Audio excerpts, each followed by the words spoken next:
பிதா குமாரன் பரிசுத்த ஆவியானவராகிய திரியேக தேவனுக்கு சதா காலம் மகிமை உண்டாவதாக. நாம் கடந்த சில வாரங்களாக பைபிள் ஆய்வு என்கிற தலைப்பிலே பைபிளின் புத்தகங்களை சுருக்கமாக நாம் ஆய்வு செய்து வருகிறோம். முதல் பாடத்திலே பைபிளை அறிதலும் விசுவாசித்தலும் கற்றுக்கொள்ளுதலும் என்கிற தலைப்பிலே பைபிளை குறித்து அதை நம்பக்கூடியது, விசுவாசிக்கப்பட வேண்டியது, கற்றுக்கொள்ளப்பட வேண்டியது என்று சொல்லி பார்த்தோம். ரெண்டாவது பாடத்திலே பைபிளின் முதல் 5 புத்தகங்களாகிய ஆதியாகமம் முதல் உபாகம் வரை உள்ள புத்தகங்களை பார்த்தோம். மூன்றாவது பாடத்திலே வரலாற்று புத்தகங்களாகிய யோசுவா முதல் எஸ்தர் வரை உள்ள 12 புத்தகங்களை பார்த்தோம். நான்காவது பாடத்திலே யோபு முதல் உன்னத பாட்டு வரை உள்ள 5 சங்கீத புத்தகங்களை பார்த்தோம். ஐந்தாவது பாடத்திலே ஏசாயா முதல் தானியேல் வரையுள்ள பெரிய தீர்க்க தரிசன நூல்கள், இந்த புத்தகங்களை பார்த்தோம். 5 புத்தகங்கள்.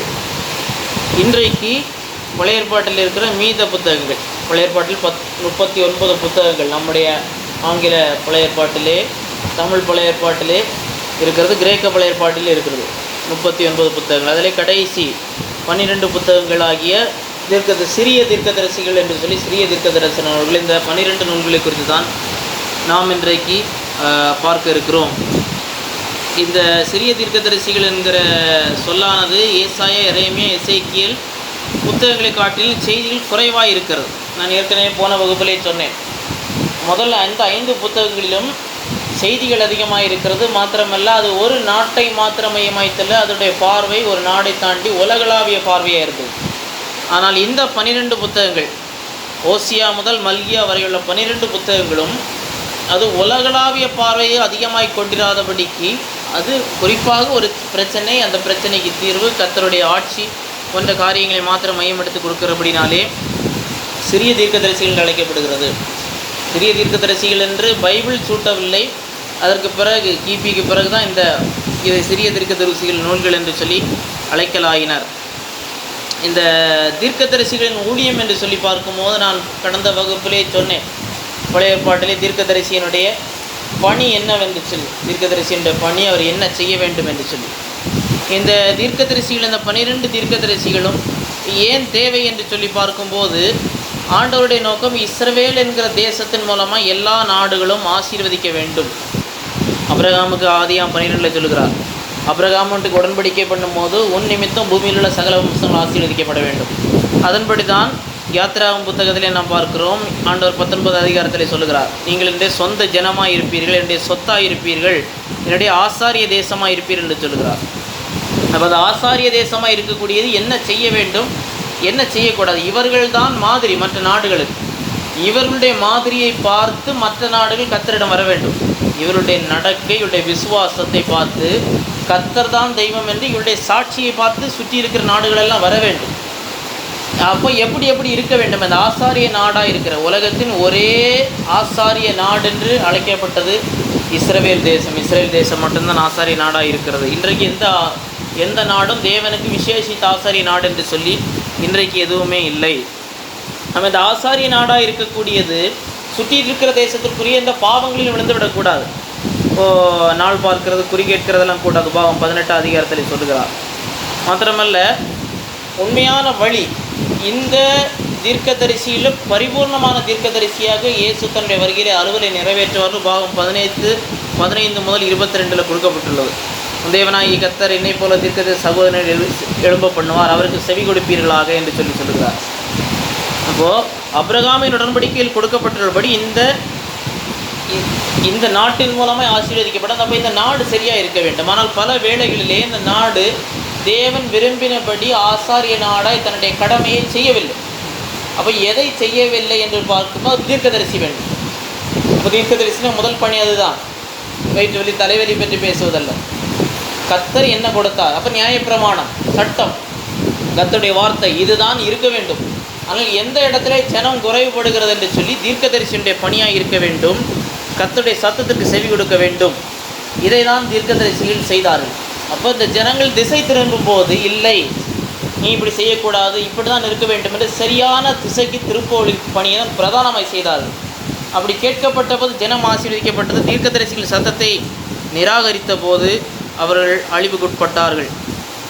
இப்போ சிறிய தீர்க்கதரிசிகள் என்ன நடையிலே வருகிறது என்று சொல்லி பார்க்கும்போது, என்ன விதத்தமாக வருதுன்னு சொல்லி பார்க்கும்போது, முதலாவது அந்த தேசத்தில் பாவம் இருக்குது. அந்த சிறிய தீர்க்கதரிசி எந்த நாட்டில் இருக்கிறாரோ ஒன்றில் அவர், இப்போது சிலர் யூதாவை பற்றி பேசியிருப்பாங்க, சிலர் இஸ்ரேலை பற்றி பேசியிருப்பாங்க, உபதியா ஏதோவை பற்றி பேசியிருக்கிறாரு, யோனா நினிவே. அப்போ அந்த குறிப்பிட்ட ஒரு தேசம், சில தீர்க்கதரிசிகள், சிறிய தீர்க்கதரிசிகள் இப்போது ஆமோஸுடைய புத்தகத்தை பார்க்கும் மற்றதுக்கெல்லாம் சொல்லிட்டு தெற்கு சமஸ்தானமாக யூதா சமஸ்தானத்துக்கு சொல்லி கடைசி இஸ்ரவேலுக்கு வருவார். அப்போ பலதை சொன்னாலும் பிரதானமாய் ஒரு நாட்டை குறித்து தான் இவர்கள் சொல்லுவார்கள். அந்த நாட்டிலே பாவம் இருக்கும். என்ன பாவம், அதில் இந்த பாவத்தினால் வருகிற விளைவை பற்றி சொல்லுவார்கள்.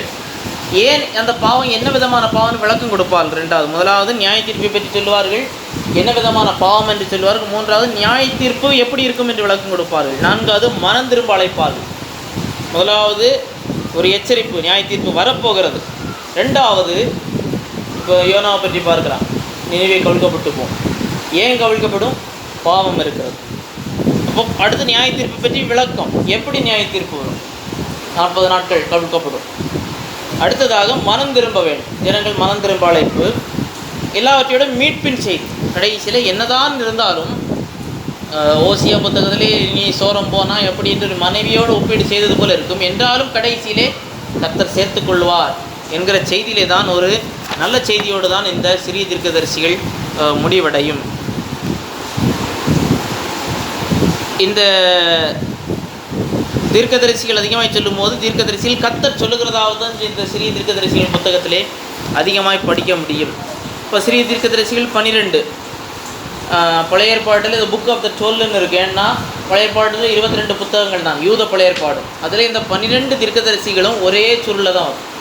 ஒரே சுருளில் தான் இந்த 12 தீர்க்கதரிசிகள் புத்தகங்களும் வருகின்றன. அது எதெல்லாம் பார்க்கும்போது, ஓசியா 1, யோவேல் 2, ஆமோஸ் 3, உபதியா 4, யோனா 5, மீகா 6, நாகூம் 7, ஆபகுக் 8, செப்பனியா 9, ஆகாய் 10, சகரியா 11, மல்கியா 12. அப்போது இந்த தீர்க்கதரிசிகளில் 3 கட்டங்களாக பிரிக்கலாம். இந்த சிறிய தீர்க்கதரிசிகளிலே 3 கட்டங்களாக பிரிக்கலாம். ஒன்று, சிறையிருப்புக்கு முன்பாக, அதாவது சிறையிருப்புக்கு முன்பதாக, அதாவது சிறையிருப்புக்கு முன்பதாக சொல்லும்போது 2 சிறையிருப்பு, பாபிலோனிய, அசீரிய. முதலாவது இஸ்ரவேலின் தீர்க்கதரிசிகள், பாபிலோன் அசீரிய சிறையிருப்புக்கு முன்பதாக இஸ்ரவேல் தீர்க்கதரிசனம் சொன்னார்கள். அது யாருன்னு பார்க்கும்போது, யோனா, ஆமோஸ், ஓசியா, இவர்கள் வடராஜ்யமாகிய இஸ்ரவேலுக்கு தீர்க்கதரிசனம் சொன்னாங்க. வடராஜ்யம், இந்த நாம் படித்தோம் இல்லையா, சாலமோனுக்கு பிறகு 2ஆக பிரிக்கப்பட்டது, இஸ்ரவேல், யூதான். அப்போ இந்த வடராஜ்யம் இஸ்ரவேல், தென்பகுதி யூதா. அந்த வடராஜ்யத்தை மையமாய் வைத்து 3 தீர்க்கதரிசிகள், யோனா 793 முதல் 753, ஆமோஸ் 770, ஓசியா 750 முதல் 55 முதல் 715. சிறையிருப்புக்கு முன்பாக யூதாவின் தீர்க்கதரிசிகள், யூதாவை பார்க்கும்போது அதிகம், உபதியா 840, யோவேல் 835 முதல் 796, மீகா 700, நாகூம் 633 முதல் 612, செப்பனி 630 முதல் 625, ஆபகுக் 600. அப்போ இந்த 6 தீர்க்கதரிசிகளும் யூதாவிலே சிறையிருப்புக்கு முன்பதாக, பாபிலோனிய சிறையிருப்புக்கு முன்பாக தீர்க்கதரிசனம் வைத்திருக்கிறார்கள். சிறையிருப்புக்கு பின்பாக, போஸ்ட் எக்ஸைலிக் ப்ராஃபட்ஸ்ன்னு ஆங்கிலத்தில் சொல்லுவோம். சிறையிருப்பு முடிந்த பிறகு யூதா வடராஜ்யம் தென்ராஜ்யம் கிடையாது, ஒரே நாடாக தான் திரும்ப ஆச்சு. அதுக்கப்புறம் வடக்கு தெற்குன்னு கிடையாது, ராஜாவும் கிடையாது.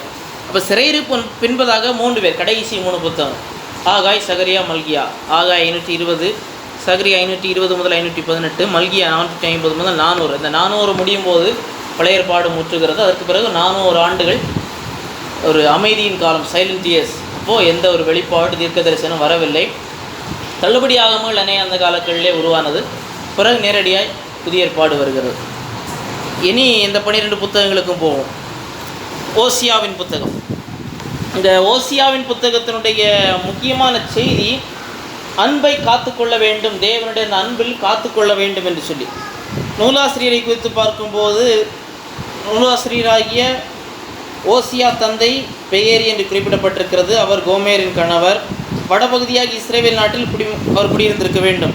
வடநாட்டில் மேல் அதனால் அக்கறையுடையவராக இருந்தார். இப்போ ஓசியா வடநாட்டுக்கு தீர்க்கதரிசனம், இஸ்ரேலுக்கு தீர்க்கதரிசனம் சொன்னார். சமாரிய நாட்டரை நம்முடைய மன்னன் அழைத்தார். ஓசியா புத்தகத்திலிருந்து தான் நூலாசிரியர் ஓசியாவை பற்றி அறிகிறோம். வேறு எங்கிருந்து அதிகமான செய்திகள் கிடைக்கவில்லை. இந்த புத்தகமானது ஓசியாவின் பேரையே மையமாய் வைத்து வந்துள்ளது. பொதுவாக ஓசியா, யோசுவா, இயேசு என்கிற பெயர்கள் எல்லாமே ரட்சிப்பு, யெகோவா இஸ் மை சால்வேஷன், ரட்சிப்பு என்கிற கருப்பொருளில் தான் இந்த பெயர்கள் வந்திருக்கின்றன என்பதை நாம் அறிந்து கொள்ள வேண்டும். இதனுடைய காலகட்டம் என்னவென்று சொல்லி பார்க்கும்போது 753 முதல் 715 கிமுவா இருக்க வேண்டும் என்று பண்டிதர்கள் அபிப்பிராயிக்கிறார்கள். ஏனென்றால் உசியா, யோதாம், ஆகாஸ் மற்றும் எசேக்கியா ஆகிய யூதேய அரசர்களின் காலத்தில் ஊழியம் செய்திருக்கிறார். இஸ்ரவேலை ஆண்ட 2ஆம் யெரொபெயாம் நாட்கள் ஊழியம் செய்தார். இப்போது இந்த புத்தகத்தில் யூதா அரசர்களுடைய வரிசை பட்டியலும் கொடுக்கப்பட்டுள்ளது, இஸ்ரவேலுடைய ஒரு அரசனுக்கு பட்டியலும் கொடுக்கப்பட்டுள்ளது. இஸ்ரவேலிலே 2ஆம் யெரொபெயாம், பைபிளில் 2ஆம் யெரொபெயாம் என்று இருக்காது, யெரொபெயாம் என்று இருக்கும். ஆனால் முதல் யெரொபெயாம், அதுக்கு அடுத்து ஒரு யெரொபெயாம் வருவார்னா அப்போ 2ன்னு சொல்லுவோம். பைபிள் ஆனால் 1, 2ன்னு இருக்காது, சிலர் குழம்பிடுவாங்க. அதே போல் தரியுன்னா 2 இடத்துல தரியுன்னு இருக்குன்னா தரியு 1, தரியு 2, பைபிளில் அப்படி 1, 2, 3 என்று சொல்லி இருக்காது. அதை நாம் அறிந்து கொள்ள வேண்டும். இவருடைய ஊழியம் உத்தேசமாக 10 ஆண்டு காலம், 10 ஆண்டுகள் பல நாட்கள் நீடித்தது. உசியாவின் கடைசி நாட்கள் முதல் இஸ்ரேல் மன்னன் 2ஆம் யெரொபெயாம் அரசின் முடிவு வரை நீடித்திருந்தது. எசேக்கியாவின் ஆளுகை கிமு 750 துவங்கியது. அதற்கு முன்பு அவரது தகப்பனர் ஆகாஸ் கூடவே சிறிது காலம் ஆட்சி செய்தார். எசேக்கியா முதல்ல ஆட்சி செய்கிறதுக்கு அவர் அப்பா கூடவே அந்த கோரைகள் என்று சொல்லுவோம், இணை ஆட்சி என்று சொல்லி. ஓசியா பெரும்பாலும் இஸ்ரவேல் அரசுக்கே ஊழியம் செய்தபடினாலே அவருடைய நிருபத்தின் முதல் வசனத்தில் முதல் 4 மன்னர் குறிப்பிடப்பட்டிருக்கும் வேளையில் ஒரே ஒரு இஸ்ரவேல் மன்னன் மட்டும் குறிப்பிடப்பட்டு வினோதமாக இருக்கிறது. இஸ்ரவேல் மன்னன் யாரை போட்டிருக்குது? யெரொபெயாம் போட்டிருக்குது, யெரொபெயாம் 2. ஆனால் இவர் ஊழியம் செய்தது இஸ்ரவேல். ஆனால் யூதா மன்னர்கள் 4 பேருக்கு பெயர் போட்டிருக்குது, ஆனால் இஸ்ரவேல் மன்னன் ஒரே ஒரு ஆளுக்கு பெயர் போட்டிருக்கு. அப்போ இது ஏன் அவங்களுக்கு 4 பேருக்கு மன்னனுக்கு பேர், இங்கே ஒரே ஒரு ஆளுக்கு பேர் மட்டும் போட்டிருக்கு என்று சொல்லி வினோதமாக இருக்குது என்று சொல்லி கூறுகிறார்கள். தெளிவாக நமக்கு ஏன் தெரியல. ஒருவேளை வடக்கத்திய ஆளுகையின் உறுதியற்ற தன்மை விட்டு சிதைந்து போவதற்கு எதிராக தாவீதின் ஆளுகை சட்டப்பூர்வமை உறுதிப்படுத்துவதற்கே கொடுக்கப்பட்டிருக்கலாம். ஏனென்றால் அந்த தெற்கு பகுதியில் தான் தென் ராஜ்யத்தில் தான் தேவாலயம் இருக்கிறது. வட ராஜ்யம் சீக்கிரத்தில் அசிரியாவுக்கு போகுது. தென் ராஜ்யம் தான் தாவீதின் வழி. ஒருவேளை அதனுடைய உறுதித்தன்மையை காண்பிக்கும்படி இது போகுது, அதனால் அது அதிகமாக குறிப்பிட்டிருக்கலாம் என்று சில பண்டிதர்கள் சொல்லுகிறார்கள். இன்னும் 2வது ஒரு காரணம் சொல்கிறாங்க. யெரொபெயாமுக்கு பின் வந்த 6 இஸ்ரவேல் மன்னர்கள் பேர் விடப்பட்டிருப்பது மற்றொரு காரணம் முக்கியமில்லாதவர்கள் என்பதாக இருக்கலாம்னு சொல்லி சொல்கிறாங்க. ஏனென்றால் இவர்கள் எல்லாம் யெரொபெயாமின் பாவங்களை தொடர்ந்தார்கள். யெரொபெயாம் வேத புரட்டுன்னு சொல்லும்போது யெரொபெயாம் என்ன செய்தார்கள்? இங்கே ஆலயத்திற்கு பதில் அங்கே ஒரு ஆலயம் போன்ற ஒரு அமைப்பை உண்டாக்கி கர்த்தருக்கு பிரியமில்லாத செய்தார். அதில் அந்த வழியை தான் எல்லாரும் பின்பற்றினாங்க. இஸ்ரவேல் நம்ம படித்தோம், இஸ்ரவேலில் வந்த அரசர்களில் ஒருவர் கூட நல்லவர் என்று சொல்லித்தக்கவர் இல்லை. யூதா சமஸ்தானத்தில் வந்தவர்கள் தான் யோசியா, எசேக்கியா போன்ற சில ராஜாக்கள் எல்லாம் கர்த்தருக்கு பிரியமானவர்களாக இருந்திருக்கிறார்கள். இது பின்னணி. இந்த புத்தகத்தினுடைய கருப்பொருள் என்னவென்று சொல்லும்போது, இஸ்ரவேல் மக்கள் தொடர்ந்து உண்மையுள்ளவர்களாக இருந்தாலும் அவர்கள் மீதுள்ள உறுதியான அன்பை தேவன் வெளிப்படுத்துகிறார். இஸ்ரவேல் மக்கள் அந்த யோசியா புத்தகத்தை படித்து பார்த்தால் இஸ்ரவேல் மக்கள் ஒரு வேசியை போல சோரமாய் போகிற ஆண்டவருக்கு ஒரு பார்க்கிறார். ஆண்டவருக்கு என்று மணமுடிக்கப்பட்ட ஒரு பெண்ணை போலவோ, ஆனால் இவள் என்ன செய்கிறார்? சோரம் போன ஒரு ஸ்திரியை போலவும் இருக்கிறார். அப்போ இதை காண்பிப்பதற்கு ஆண்டவர் யாரோ யோசியா பார்த்து என்ன சொல்கிறார்? நீ யாரை மணந்து கொள், நீ ஒரு வேசி என்ன செய், மணந்து கொள் என்று சொல்லுகிறார். இவர் போய் மணந்து கொண்டு அவர்களுக்கு பிள்ளைகளை பெற்றெடுத்து ஒவ்வொரு பிள்ளைக்கும் பேர் கொடுக்கிறார். அது அந்த பேருக்கு ஒவ்வொரு அர்த்தம் காணப்படுகிறது. என்றாலும் அவள் திரும்ப என்ன செய்கிறார்? இவரை விட்டு ஓடி போகிறார். இவர் திரும்பவும் என்ன செய்கிறாரு? போய் தேடி கொண்டு தன்னிடமாக ஏற்றுக்கொள்ளுகிறார். இது கர்த்தர் சொல்லுகிறார். இப்போது ஏதாவது தீர்க்கதரிசிகள் என்று சொல்லும்போது நம்ம பார்த்தோம், எசேக்கியலுக்கு இதெல்லாம் பார்க்கும்போது நீ என்ன சாப்பிடணும், ப்ராக்டிக்கலாக நீ என்ன கொத்தளங்களை கட்டு, இது ப்ராக்டிக்கல் டெமான்ஸ்ட்ரேஷன் சொல்லுவோம். இப்போ இதை இவருடைய வாழ்க்கையில் நாம் பார்க்குறோம். ஓசியாவின் திருமண அனுபவத்தின் மூலமாக இந்த புத்தகம் மனதிற்குமுள்ள தேவனுடைய இருதயத்தை வெளிப்படுத்துகிறது.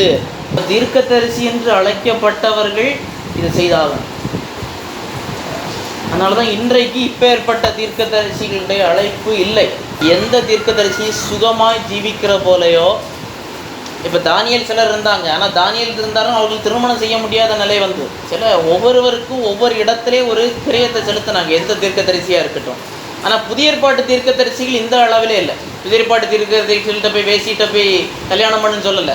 புதிய ஏற்பாட்டிலே தீர்க்கதரிசி இருந்தாங்க. இப்போ பவுலெல்லாம் அப்போஸ்தலர்கள், மூப்பர்கள், மேய்ப்பர்கள், இவங்களுக்கெல்லாம் இருந்தது. ஒரே மனைவியுடைய புருஷனும் ஒருத்தர் பாஸ்டராக லீகலாக சொல்லணும்னாலே ஸ்ட்ரிக்ட் சென்ஸில் நம்ம எடுக்கணும். ஒருத்தர் பாஸ்டருக்கு குவாலிஃபிகேஷன்னா பிள்ளைகளை நன்றாய் வளர்த்தெடுத்தவன்.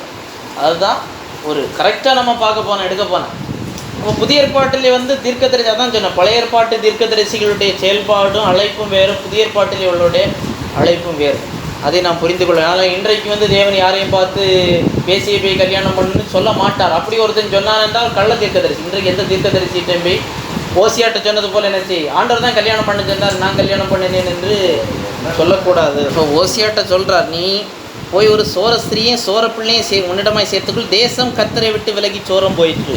இதிலே பலியாடாக்கப்படவில்லை. தீர்க்கதரிசி என்று சொல்லக்கூடியவர் அப்படிப்பட்டவராக தான் வர வேண்டும். எரேமியாவாக இருக்கட்டும், இவராக இருக்கட்டும். எசேக்கியேல் எவ்வளோ கஷ்டப்பட்டார்.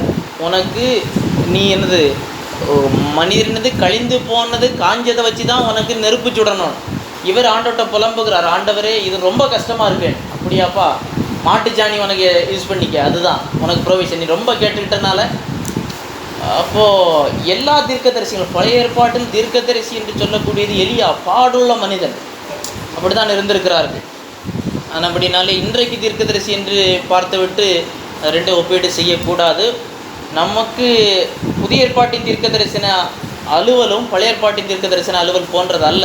புதிய ஏற்பாட்டின் தீர்க்க தரிசன அலுவல் வேறு மாதிரியானது. இப்போ இந்த ஓசியாவின் புத்தகத்தில் நாம் பார்க்கும்போது ஆண்டவர் சில கடினமான வார்த்தைகளை எல்லாம் சொல்கிறார். நான் அவள் பிறந்த நாளில் இருந்த வண்ணமாக அவளை நிறுத்தி அவளை அந்த வரியை போல் அவரை வறண்ட பூமியை போட்டு தாகத்தால் சாக பண்ணுவேன். இதை சில கிறிஸ்தவ எதிர்ப்பாளர்கள் இதெல்லாம் பார்த்துட்டு கேட்பாங்க, எவ்வளவு ஆபாசமாக பைபிள் இருக்குது. ஒரு பொம்பளை பிறந்த நாளில் இருந்தது போல் ஆக்குவேன். எந்த பொண்ணையும் ஆண்டவர் அப்படி ஆக்கலை, பிறந்த நாளில் இருந்தது போல் ஆக்குவேன் இல்லை. ஆனால் உன்னுடைய மகிமை இஸ்ரவேலை பெண்ணாக சித்தரிக்கிறார் தேவன். தன்னுடைய மணவாட்டி போல சித்தரித்து, நீ இப்படி போனதுக்கு நீ பாடம் படிப்ப என்று சொல்லிவிட்டு என்னாலும் கடைசியில் என்ன செய்கிறார், அவருடைய அன்பை விளங்க செய்கிறார். ஓசியா வட்டத்திலே அப்போ ஆண்டவர் என்ன செய்கிறார், எகிப்திலிருந்து இவர்கள் என்னவா இருந்தார்கள், விக்கிரக ஆராதனை கிடந்தவர்களை தான் ஆண்டவர் எடுத்துக்கொண்டார். பிள்ளைகளெல்லாம் பெற்று நல்லா வந்தப்பறம் திரும்ப என்ன செய்கிறார், கத்தரை விட்டு போகிறார். கத்தரை விட்டு போய் அதுக்கப்புறம் என்னது, அவள் நாதியற்று நொடிந்து போய் வருத்தப்பட்ட பிறகு ஓசியாட்ட என்ன சொல்கிறாரு, சேர்த்துக்கொள், மீண்டும் உன்னிடமாய் சேர்த்துக்கொள். அப்போ கத்தர் ஒரு காலம் என்னது, விட்ட உடனே போய் பிடிக்கல. ஓசியா விட்டுட்டு ஓடன உடனே என்ன செய்யலை, பிடிச்சி நிறுத்தவில்லை. ஒரு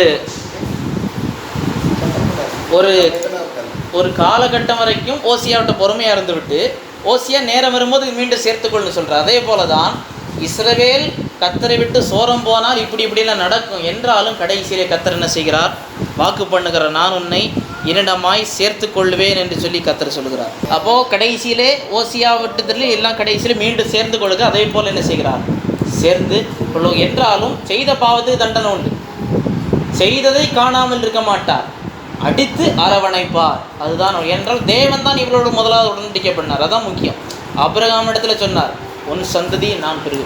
அந்த வாக்குத்தத்தம் அது அவர் பொய்யராக முடியாது. என்றாலும் செய்த தப்புக்கு என்ன செய்யணும், ஆனால் அவர் நேசிக்கிறார். அப்போ ஓசியா போய் சொல்லும்போது எத்தனை பேர் சிந்தித்தார், ஏற்றுக்கொண்டார் என்று சொல்லவில்லை. என்றாலும் ஏற்றுக்கொண்ட போது தெரியலைன்னா சிறையிருப்பு வந்தது. முக்கியமான நபர்கள் ஓசியா, கோமேர், இஸ்ரவேலின் மன்னனாகிய ஏகு. இதில் இயேசுவை குறித்து என்ன முன்னேடலாமே பார்க்கலாம் என்று சொல்லும்போது, ஓசியாவில் மேசியா தேவனுடைய குமாரனாகவும் தம்முடைய மக்களின் ஒரே இரட்சகராகவும் தம் பாவத்துக்காய் தம்மையை கொடுத்த நம்மை மரணத்திலிருந்து விடுவிக்கும் ஒரே நபராக நம்மை மிகுந்த மனக்கு நேசிப்பவராகவும் தம்மிடம் திரும்புகிறவரை குணப்படுத்துகிறார், அறிமுகப்படுத்தப்படுகிறார். இப்போ இதில் தேவனுடைய செயல்கள் குறித்து சொல்லப்பட்டிருக்கிறது. அதில் ஓசியாவின் புத்தகம் 11வது அதிகாரம் அதனுடைய 1வது வசனம். ஓசியா 11:1, எகிப்திலிருந்து என்னுடைய குமாரனை வரவழைத்தேன். இது டபுள் ஃபுல்ஃபில்மெண்ட்னு சொல்லுவோம். அடிப்படையிலே இஸ்ரவேலை தான் எகிப்திலிருந்து வரவழைச்சார். ஆனால் புதிய ஏற்பாட்டின் தீர்க்கதரிசிகள் எழுதும்போது அவர்கள் தேவாவினால் ஏவப்பட்டு இது இஸ்ரவேலை மட்டும் குறிக்கல, இயேசு கிறிஸ்துவை வரவழைத்ததையும் குறிப்பிடுகிறது என்று சொல்லுகிறார்கள். இது அப்போ இயேசு கிறிஸ்துவை குறித்த முன்னடையாளமாய் காணப்படுகிறது. அப்போது மக்களுடைய இரட்சகராகும் என்று சொல்லப்பட்டிருக்கிறது. 13:4, நான் உன்னை எகிப்து தேசத்தில் அழைத்து வந்தது முதல் தேவனாகிய கர்த்தராய் இருக்கிறேன். ஆகியால் என்னையன்றி வேறே தேவனை அறிய வேண்டாம். என்னையன்றி இரட்சகர் ஒருவருமில்லை. யோவான் 14:6, நானே வழியும் சத்தியமும் ஜீவனுமாய் இருக்கிறேன் என்று சொல்லப்பட்டிருக்கிறது. மரணத்திலிருந்து விடுவிக்கக்கூடியவர். ஓசியா 13:14, அவர்களை நான் பாதாளத்தின் வல்லடிக்கு நீங்களாக்கி ரட்சிப்பேன், அவர்களை மரணத்துக்கு நீங்களாக்கி விடுவிப்பேன். மரணமே உன் வாதைகள் எங்கே, பாதாளமே உன் சங்காரம் எங்கே, மனமாறுதல் என் கண்களுக்கு மறைவானதாக இருக்கிறது. 1 கொரிந்தியர் 15:55 இது கிறிஸ்துவின் மூலமாய் நிறைவேற்றக்கூடியதை பார்க்கிறோம். இப்படி இயேசு கிறிஸ்துவை குறித்த முன்னடையாளமான காரியங்கள் கொடுக்கப்பட்டிருக்கின்றன. இன்றைய சுருக்க குறிப்புகள் என்று சொல்லி பார்க்கும்போது முகவரையாக ஒன்று சொல்லப்பட்டிருக்கிறது. அடுத்து 2வது காரியமாக இஸ்ரவேலரோடு இறைவனின் தொடர்பை சித்தரித்து பேசப்பட்டிருக்கிறது. 1 அதிகாரம் 2 முதல் 3-5 வசனங்கள் வரை. அதோடு ஓசியாவுடைய திருமணத்தை கொண்டு வருகிறது. ஓசியாவின் திருமணம் அது இஸ்ரவேலுடைய உண்மையற்ற நிலைமையோடு ஒப்பிட்டு பேசப்பட்டிருக்கிறது. ஓசியாவுக்கு பிறந்த பிள்ளைகள் அவருடைய பெயர்கள் இஸ்ரவேலுக்கு நியாய தீர்ப்பு கொடுக்கப்படுகிறதை பேசுகிறது. இஸ்ரவேலின் எதிர்காலம் பழைய நிலைக்கு திரும்ப கொண்டு வருவார் என்று 1 அதிகாரம் 10-11 வசனங்கள் சொல்லுகிறது. அடுத்து திரும்ப தண்டனையை பற்றி பேசுகிறார். இஸ்ரவேலரை இறைவன் தண்டிக்கிறார். இஸ்ரவேலரை இறைவன் பழைய நிலைமைக்கு கொண்டு வருகிறார். ஓசியாவுடைய அந்த திருமணத்தை பழைய நிலைமைக்கு கொண்டு வர்றார். 3 அதிகாரத்திலிருந்து திரும்ப தெய்வ கட்டளை பெறுகிறது. ஓசியா பதில் கீழ்ப்படுகிறாரு. அதுக்கப்புறம் இந்த எடுத்துக்காட்டு வருகிறது. 3வது பகுதியாக ஓசியாவின் செய்தி இஸ்ரவேலரை பழைய நிலைக்கு தேவன் கொண்டு வருவதற்கு என்ன செய்தது 4 அதிகாரத்திலிருந்து 14 அதிகாரம் வரைக்கும் வருகிறது. 4 அதிகாரம் முதல் 6 அதிகாரம் வரைக்கும் இஸ்ரவேலுக்கு எதிராக என்ன தவறு செய்தீங்க, என்ன நியாயத்தீர்ப்பு வரப்போகுதுன்னு சொல்கிறாரு. அடுத்து பழைய நிலைக்கு கர்த்தர் கொண்டு வர தீர்க்க தரிசனம் உரைக்கிறார். அடுத்து இஸ்ரவேலுக்கு தவறு தண்டனை கொடுக்கப்படுகிறது. 6 அதிகாரம் முதல் 11 அதிகாரம் வரைக்கும் இஸ்ரவேலுக்கு தவறும் தண்டனை திரும்ப வேறு விதமாக திரும்ப கூடப்படுகிறது. என்றாலும் தேவனுடைய கிருபையை மீண்டும் விளங்க செய்கிறது. கடைசியில் ஒரு தேவனுடைய வழக்கு போன்ற காண்பிக்கப்பட்டு வழக்கிலே கர்த்தர் என்ன தவறுகள் இருக்கிறது, கடைசியில் ஒரு ஊக்கமளிக்கிற செய்தியோடு இந்த புத்தகம் முடிவடைகிறது. தான் ஓசியாவின் புத்தகம். அடுத்ததாக யோவேலின் புத்தகம். யோவேலின் புத்தகத்தில் 3 அதிகாரங்கள் தான் இருக்கிறது. இந்த யோவேலின் புத்தகம் என்று சொல்லும்போது நிறைய பேருக்கு தெரிஞ்ச வசனம் யோவேல் 2:28 முதல் 32. மாம்சமான யாவர் மீது ஆவியை ஊற்றுவேன், குமாரத்திகள் தீர்க்க தரிசனம் சொல்வார்கள், வாலிபர் சொப்பனம் மூப்பு தரிசனம் காண்பார்கள், ஊழியக்காரங்கள் ஆவியை ஊற்றுவேன். இந்த வசனங்கள் தான் சொல்லப்படுகிறது. அந்த புத்தகத்தினுடைய பின்னணி குறித்து நாம் அறிந்து கொள்ள வேண்டும். இந்த ஆசிரியருக்கு பேர் யோவேல். அதனுடைய அர்த்தம் யெகோவாவே தேவன் என்பது அர்த்தமாய் காணப்படுகிறது. இந்த புத்தகமானது கர்த்தர் பரிசுத்தமானவர், எல்லாவற்றையும் படைத்தவர், நாடுகள் எல்லாவற்றையும் அவருடைய கட்டுப்பாட்டில் கையில் தான் இருப்பது என்பதை முக்கியத்துவப்படுத்துகிறது. இதில் அவரை குறித்து வேறு குறிப்பு என்று சொல்லும்போது அவருடைய தகப்பனுடைய பேர் பெத்துவேல் என்பது தவிர வேறொரு குறிப்பும் இல்லை. காலகட்டம் என்று சொல்லும்போது புத்தகத்திலே குறிப்பிடப்படவில்லை. அப்போது அந்த சம்பவங்கள் நடந்த காலத்தை வைத்து நான் ஒப்பிட்டு அறிந்து கொள்ள வேண்டும். அந்த காலத்தை சரியாய் கணக்கிடுவது கடினமாய் காணப்படுகிறது. தீரு, சீதோன், பெலிஸ்திய, எகிப்து அதோடு பகைமை காணப்படுவது 3 அதிகாரத்திலே. அப்போ 835 796 எழுதப்பட்டிருக்கலாம் என்று கருத முடியும். இஸ்ரவேலர் பாபிலோன் கடிமை கொண்டு செல்லப்படும் முன் தெற்கு அரசின் பகைவர்களாய் கடத்தப்பட்டன. அடிமையாக்கப்பட்ட பின்பு அவருடைய எதிரிகள் அசிரியா, பாபிலோ, பெர்சியர்களாக இருக்கலாம். அப்போது இஸ்ரவேலர் பாபிலோனுக்கு செல்லப்படுவதற்கு முன்பதாக தெற்கு அரசுடைய பகைவர்கள், இவர்களுக்கு அவங்க பகைவர், அவங்களுக்கு இவங்க பகைவர் என்று சொல்லி நாம் அறிந்து கொள்ள வேண்டும். இந்த புத்தகத்தின் நோக்கமானது இது தென்ராஜ்யத்தை குறித்ததான் தீர்க்கதரிசி. இது நம்ம ஓசியா புத்தகமானது வடராஜ்யத்தை குறித்தது. யோவேல் புத்தகமானது தெற்கு ராஜ்யத்துக்கு, அதாவது யூதா சமஸ்தானத்துக்கு சொல்லப்பட்டது.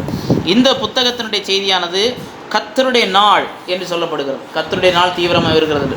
நான் ஏற்கனவே சொன்னேன், கர்த்தருடைய நாள் என்று சொல்லக்கூடியது எடுத்த உடனே கர்த்தருடைய நாள் என்று சொல்லும்போது இயேசுடைய 2ஆம் வருகை என்று சொல்லுகிறார்கள். இயேசுவின் 2ஆம் வருகையும் கர்த்தருடைய நாள் என்று சொல்லப்பட்டிருக்கிறது. ஆனால் கர்த்தருடைய நாள் என்று சொல்லக்கூடியது கர்த்தர் என்றைக்கு நீதியை சரி கட்டுகிறாரோ, என்றைக்கு தம்முடைய சொன்னதை நடத்துகிறாரோ அன்றைக்கு தான் கர்த்தருடைய நாள். அது ஒவ்வொரு காலகட்டத்திலும் ஒவ்வொரு காரியத்திற்கு பொருந்தும். முதலாவது கர்த்தருடைய நாள் என்று சொல்லும்போது இஸ்ரவேல் ஆக்கிரமிக்கப்படும் என்ன சொன்னால், இப்போது அதுக்கு முன்பு தான் ஒன்று நடந்தது. ஒரு பஞ்சம் வந்தது. 1 அதிகாரம் 4 வசனம். பச்சை கிளி விட்டதை வெட்டுக்கிளி தின்றது, வெட்டுக்கிளி விட்டதை பச்சை கிளி தின்றது, கிளி விட்டதை முசுக்கட்டை பூச்சி தின்றது. அப்போ இதை வைத்து ஒரு உதாரணம் எடுக்கிறார். ஒரு பஞ்சம் வந்தது. கொஞ்ச நேரத்தில் இதெல்லாம் பூச்சி ஈச்சியெல்லாம் மொத்த தேசத்தினுடைய எல்லா அந்த பயிர் வகைகளையும் அழித்து போட்டது. அப்போ அதை வைத்து எக்ஸாம்பிள் எடுத்து சொல்கிறாரு. கர்த்தருடைய நாள் வருகிறதுன்னு சொல்லி பாபிலோனியருடைய அழிவு வரப்போகிறது என்று சொல்கிறார். இது பாபிலோன் ஒன்று பிடிக்க போகிறான்னு சொல்லி அதை ஜனங்களுக்கு சொல்கிறார். எண்ணி முடியாத ஒரு பலத்த ஜாதி தேசத்தின் மேல் வருகிறது. அதன் பற்கள் சிங்கத்தின் பற்கள், துஷ்ட சிங்கத்தின் கடவாய் பற்கள், திராட்சை செடி அழித்து. இந்த பாபிலோனுடைய படையை குறித்து அது வந்தால் என்ன செய்யும் என்று சொல்லி ஒரு எச்சரிப்பை இந்த கர்த்தருடைய நாளிலேயே கொடுக்கப்படுகிறது. என்றால் நீங்கள் செய்யுங்க, பரிசுத்த உபவாச நாளை நியமியுங்கள், விசேஷித்த ஆசரிப்பை கூறுங்கள், மூப்பரின் தேசத்தின் எல்லா குடிகளையும் தேவனாகி கர்த்தர் ஆலயத்தில் குடிவர செய்து கர்த்தரை நோக்கி கூப்பிடுங்கள். அந்த நாளை நிமித்தம் ஐயோ கர்த்தருடைய நாள் சங்காரம் சர்வரிடத்துலேருந்து வருகிறது என்று சொல்லி இப்போ முதலாவது இந்த இடத்துலேருந்து ஆரம்பிக்குது. பாபிலோனிய அழிவிலேருந்து அவர் துவங்கி அதற்கு அடுத்தாற் போல் அடுத்து எங்கே போவார்னு சொன்னால் திரும்ப ஒரு நல்ல செய்திக்கு போவார். இதெல்லாம் அழிவெல்லாம் முடிஞ்ச பிறகு 2வது அதிகாரத்தில் 26 வசனம், நீங்கள் சம்பூர்ணமாய் சாப்பிட்டு திருப்தி அடைந்து உங்கள் அதிசயமாய் நடத்தி வந்த உங்கள் தேவனாகிய கர்த்தருடைய நாமத்தை துதிப்பீர்கள், என் ஜனங்கள் ஒருபோதும் வெட்கப்பட்டு போவதில்லை. 25 வசனம், நான் உங்களிடத்தில் அனுப்பின என் பெரிய சேனையாகிய வெட்டுக்கிளிகளும் பச்சைக்கிளியும் முசுக்கட்டிகளும் பூச்சிகளும் பட்சித்த வருஷங்களின் விளைவை உங்களுக்கு திரும்ப அறிவிப்பேன். நானே கர்த்தர், வேறொருவர் இல்லை என்று அறிந்து கொள்வீர்கள், என் ஜனங்கள் ஒருபோதும் வெட்கப்படும். இது பிற்காலம். 2வது அதிகாரத்தில் கடைசியில் வருது பிற்காலம். முதல்ல வருது பாபிலோன் அழிவு, 2வதுல நான் உங்களுக்கு நீங்கள் இதுவரை அழிஞ்சு போன எல்லாவற்றுக்கான சேமத்தை திரும்ப உங்களுக்கு கொடுத்து உங்களை சுகமாக இருக்குது, நீங்கள் சம்பூர்ணமாய் சாப்பிட்டு திருப்தி அடைவீர்கள், அப்படி உங்களை ப்ளஸ் பண்ணுவேன்னு சொல்கிறார். நானே கர்த்தர் என்பதை நீங்கள் அறிந்து கொள்வீர்கள், என் ஜனங்கள் அடுத்து வெட்கமே பட மாட்டாங்க. அதுக்கு பிறகு நான் மாம்சமான யாவர் மீதும் என் ஆவியை ஊற்றுவேன் என்று சொல்லி கர்த்தர் சொல்லுகிறார். நான் அது பின்மாரியை கர்த்தரிடத்தில் வேண்டிக் கொள்ளுங்கள் என்று முந்தின மலை பிந்தின மலை என்று சொல்லப்பட்டிருக்கிறது. இந்த யோவேல் 2:28 முதல் 32 வரைக்கும் சொல்லப்பட்டிருக்கிறது. இது கடைசி கட்டத்திலே, அதாவது முந்தின மலை பிந்தின மலை என்று சொல்லக்கூடியது இஸ்ரவேல் தேசத்துக்கு 1000 ஆண்டு ஆளுகையிலே கொடுக்கப்படுகிற ஆசீர்வாதம். ஆனால் அப்போஸ்தலனாகிய பேதுரு அப்போஸ்தலர் 2 சொல்லும்போது இந்த ஆசீர்வாதத்துடைய ஒரு ஃப்ராக்ஷன், இதனுடைய ஒரு என்ன சொல்கிறது, ஒரு சின்ன ஒரு சாம்பிளாக பெந்தேகோஸ்தே நாளில் நடந்தது. 1000 ஆண்டு ஆளுகையிலே கர்த்தர் ராஜாவாக இருக்கும் போது மொத்த தேசமும் ஆசீர்வதிக்கப்பட்டு முழுமையான வெளிப்பாடு பூரணமாய் கொடுக்கப்படும். அப்போ அடையாளங்களை காட்டுவேன், வானத்தில் எனது பூமியில் ரத்தம் புகை அதிசயங்களை காட்டுவேன்னு சொல்கிறார் கர்த்தர். ஆனால் அதெல்லாம் நடக்கலை. அப்போஸ்தலர் 2 வானம் பூமியில் புகை ஸ்தம்பமும் ஒரு அடையாளம் நடக்கலை. ஆனால் யோவேலில் சொல்லப்பட்ட தீர்க்க தரிசனத்துடைய ஒரு அளவு என்ன நடக்குது அங்கே அப்போஸ்தலர் 2 நடைபெறுகிறது. அடுத்து 3வது அதிகாரத்தில் வரும்போது அந்த கடைசி இஸ்ரவேலுக்கு அந்த கடைசி யுத்தம், இயேசு கிறிஸ்துவின் வருகையோடு சம்மந்தப்பட்ட காரியங்களை, யோசாபாத்தின் பள்ளத்தாக்கிலே கூட்டுவேன், வழக்காடுவேன், சூரியனை சந்திரன் 2 போகும், நட்சத்திரங்கள் விழும். அப்போது இந்த இஸ்ரவேல் தேசத்தை மையமாக வைத்து ஃபஸ்ட்டு முதல்ல எடுத்தோடனே உலக முடிவுக்கு போகாது. எடுத்தோடனே நீங்கள் இருக்கிற இடத்துல பாபிலோனியன் வர்றான். அது முடிஞ்ச பிறகு கடைசியில் என்ன போகும், ஒரு ஆசீர்வாதத்தின் செய்தியோடு தான் இது முடிவடைகிறது. அப்போது முந்தின மலை பிந்தின மலை, முன்மாறி பின்மாறி என்று சொல்லுவார்கள். முன்மாறின்னா அப்போஸ்தலர் நூற்றாண்டு, பின்மாறின்னு சொன்னால் கடைசி நூற்றாண்டு. அப்படியே இல்லை, முன்மாறி பின்மாறின்னு சொல்லும் போது அப்போது அந்த தேசத்தில் முன்மாறி மழையும் பெய்யும் பின்மாறி மழையும் பெய்யும். அந்த அளவு விளைச்சலிலே சிறந்து அந்த தேசம் கர்த்தருடைய ஆட்சியிலே எப்போது ஆகுறன்னா, நானே உங்கள் தேவனாகிய கர்த்தர் என்பதை நீங்கள் அறிந்து கொள்வீர்கள். அப்போ என்ன செய்யும், உங்களுக்கு முழுமையான சேமம் தேசத்திலே உண்டாகும் என்று சொல்லி கர்த்தர் சொல்லுகிறார். அதனுடைய ஒரு அளவிலே சொல்லப்பட்டது சபையிலும் நிறைவேறினது என்று சொல்லி அப்போஸ்தலர் 2 பேதுரு சொல்லுகிறது. முக்கியமான நபர் யோவேல்னு பார்க்குறோம். கிறிஸ்துவை குறித்து பார்க்கும்போது ஆவியை ஊற்றுபவராகவும் நாடுகளை நியாயந்திருப்பவர், யோசாபாத்தின் பள்ளத்தாக்கிலே இஸ்ரவேலுக்கு அடைக்கலம் கொடுப்பவராக சித்தரிக்கப்பட்டுள்ளார். குறிப்புகள் என்று சொல்லி பார்க்கும்போது கர்த்தருடைய நாள் வரலாற்றிலே முதல்ல வெட்டுக்கிளியினால் அழிவு வந்தது, அடுத்து வறட்சி வந்தது. தீர்க்க தரிசனத்தில் வெட்டுக்கிளியிலால் வந்ததும் கர்த்தருடைய நாள் தான், அது ஏற்கனவே நடந்தாச்சு. தீர்க்க தரிசனத்தில் சொல்லி பார்க்கும்போது கர்த்தருடைய நாள் வருவதற்கு மிக அவசியமாக இருக்கிறது. யூதாவின் சிறையிருப்பு பற்றி தீர்க்க தரிசனத்தை யூதா ரட்சிக்கப்படும். அடுத்து கர்த்தரின் கடைசி நாள், அந்த வருகைக்கு முன்பதாக நிகழ்வுகள், கர்த்தருடைய நாளில் நடக்கும் காரியங்கள். அப்போ அந்த வருகையோடு இணைந்து இந்த 28 முதல் 32 அந்த உபத்திரவ காலத்திலேயே தொடங்கும். உபத்திரவ காலத்தில் தான் உலகின் மிகப்பெரிய எழுப்புதல் நடக்கும். அதிலேருந்து தொடங்கி கடைசியில் இஸ்ரவேல் தேசம் அறிந்து கொள்வார்கள், நானே கர்த்தர்னு அந்த தேசம் அறிந்து கொள்ளும். அப்போது இந்த பிளஸ்ஸிங் எல்லாம் அவர்களுக்கு வரும். ஆமோஸின் புத்தகம், சலுகையை தவறாக பயன்படுத்தினால் நியாய தீர்ப்பு வரும் என்று சொல்லி இது அடுத்த புத்தகம். இந்த புத்தகமும் இஸ்ரவேல் தேசம், இஸ்ரவேல் தேசத்தை குறித்த தீர்க்கதரிசிகள் 3 பேர். அதில் யோசியா பார்த்துட்டோம், இப்போ ஆமோஸ் பார்க்குறோம், அடுத்து யோனா. இது 3ம் சிறையிருப்புக்கு முன்பாக தீர்க்கதரிசனம் சொன்னவர்கள். ஆகாய், சகரியா, மல்கியா சிறையிருப்புக்கு பின், மிச்சம் உள்ள எல்லாருமே யூதாவுக்கு சிறையிருப்பு முன்பாக. அப்போ இந்த நூலாசிரியர் இப்போ இவர் கொஞ்சம் வித்தியாசமானவர். ஏசாயா நியாய சங்க தலைவராக இருக்கிறார். எரேமியா ஆசாரியர், இவங்கெல்லாம் அந்த லெவல்லேருந்து தீர்க்கதரிசியாக வந்தவங்க. தானியேல் ராஜ சமூகத்தில் இருந்தவர். இவர் ஆடு மேய்ச்சிக்கிட்டு காட்டத்தி பழங்களாக பொறுக்கக்கூடியவராக இருந்தார். இதுதான் அவருக்கு வேலை. ஆனால் இவரை போய் கர்த்தர் என்ன செய்கிறார், நீ தீர்க்க தரிசனம் சொல்லுப்பான்னு சொல்லி என்ன செய்கிறாரு, என்னுடைய செய்தியை சொல்லி இவரையும் கர்த்தர் தெரிந்து கொள்ளுகிறார். 1:7-14. இவர் பெத்லகேமில் உள்ள தெக்கவா பகுதியை சேர்ந்தவர். இது தெற்கு எருசலேமுக்கு தெற்கில் 10 மைல் தொலைவில் உள்ளது. மேய்ப்பனாய் மாட்டுப்பண்ணை இருப்பினும் கர்த்தருடைய வார்த்தையில் நன்கு அறிந்தவராயிருந்தார். ஆமோஸ் என்பதற்கு எபிரேயத்திலே சுமை தாங்குகிற என்பது பொருள். அப்போ அதுக்கு பாரங்களை குறிப்பிடுவதாக இருக்கலாம். இவர் தெற்கு பகுதியில் இருந்தாலும் கர்த்தர் இவரை கொண்டு வடபகுதிக்கு தான் தீர்க்க தரிசனம் இருப்பதற்கு அதிகமாக இவரை உந்தினார் என்று சொல்லி பார்க்கிறோம். வடபகுதியில் உள்ளவங்களுக்கு பேராசை, அநியாயம், உலக ஆசை, சுயநீதி குறித்து எச்சரிக்கும்படி பாரம் கொடுத்தார். இவர் ஆமோஸ் என்பவர் ஆமோஸுடன் சிலர் ஏசாயாவுக்கு அப்பாக பேர் ஆமோஸ்.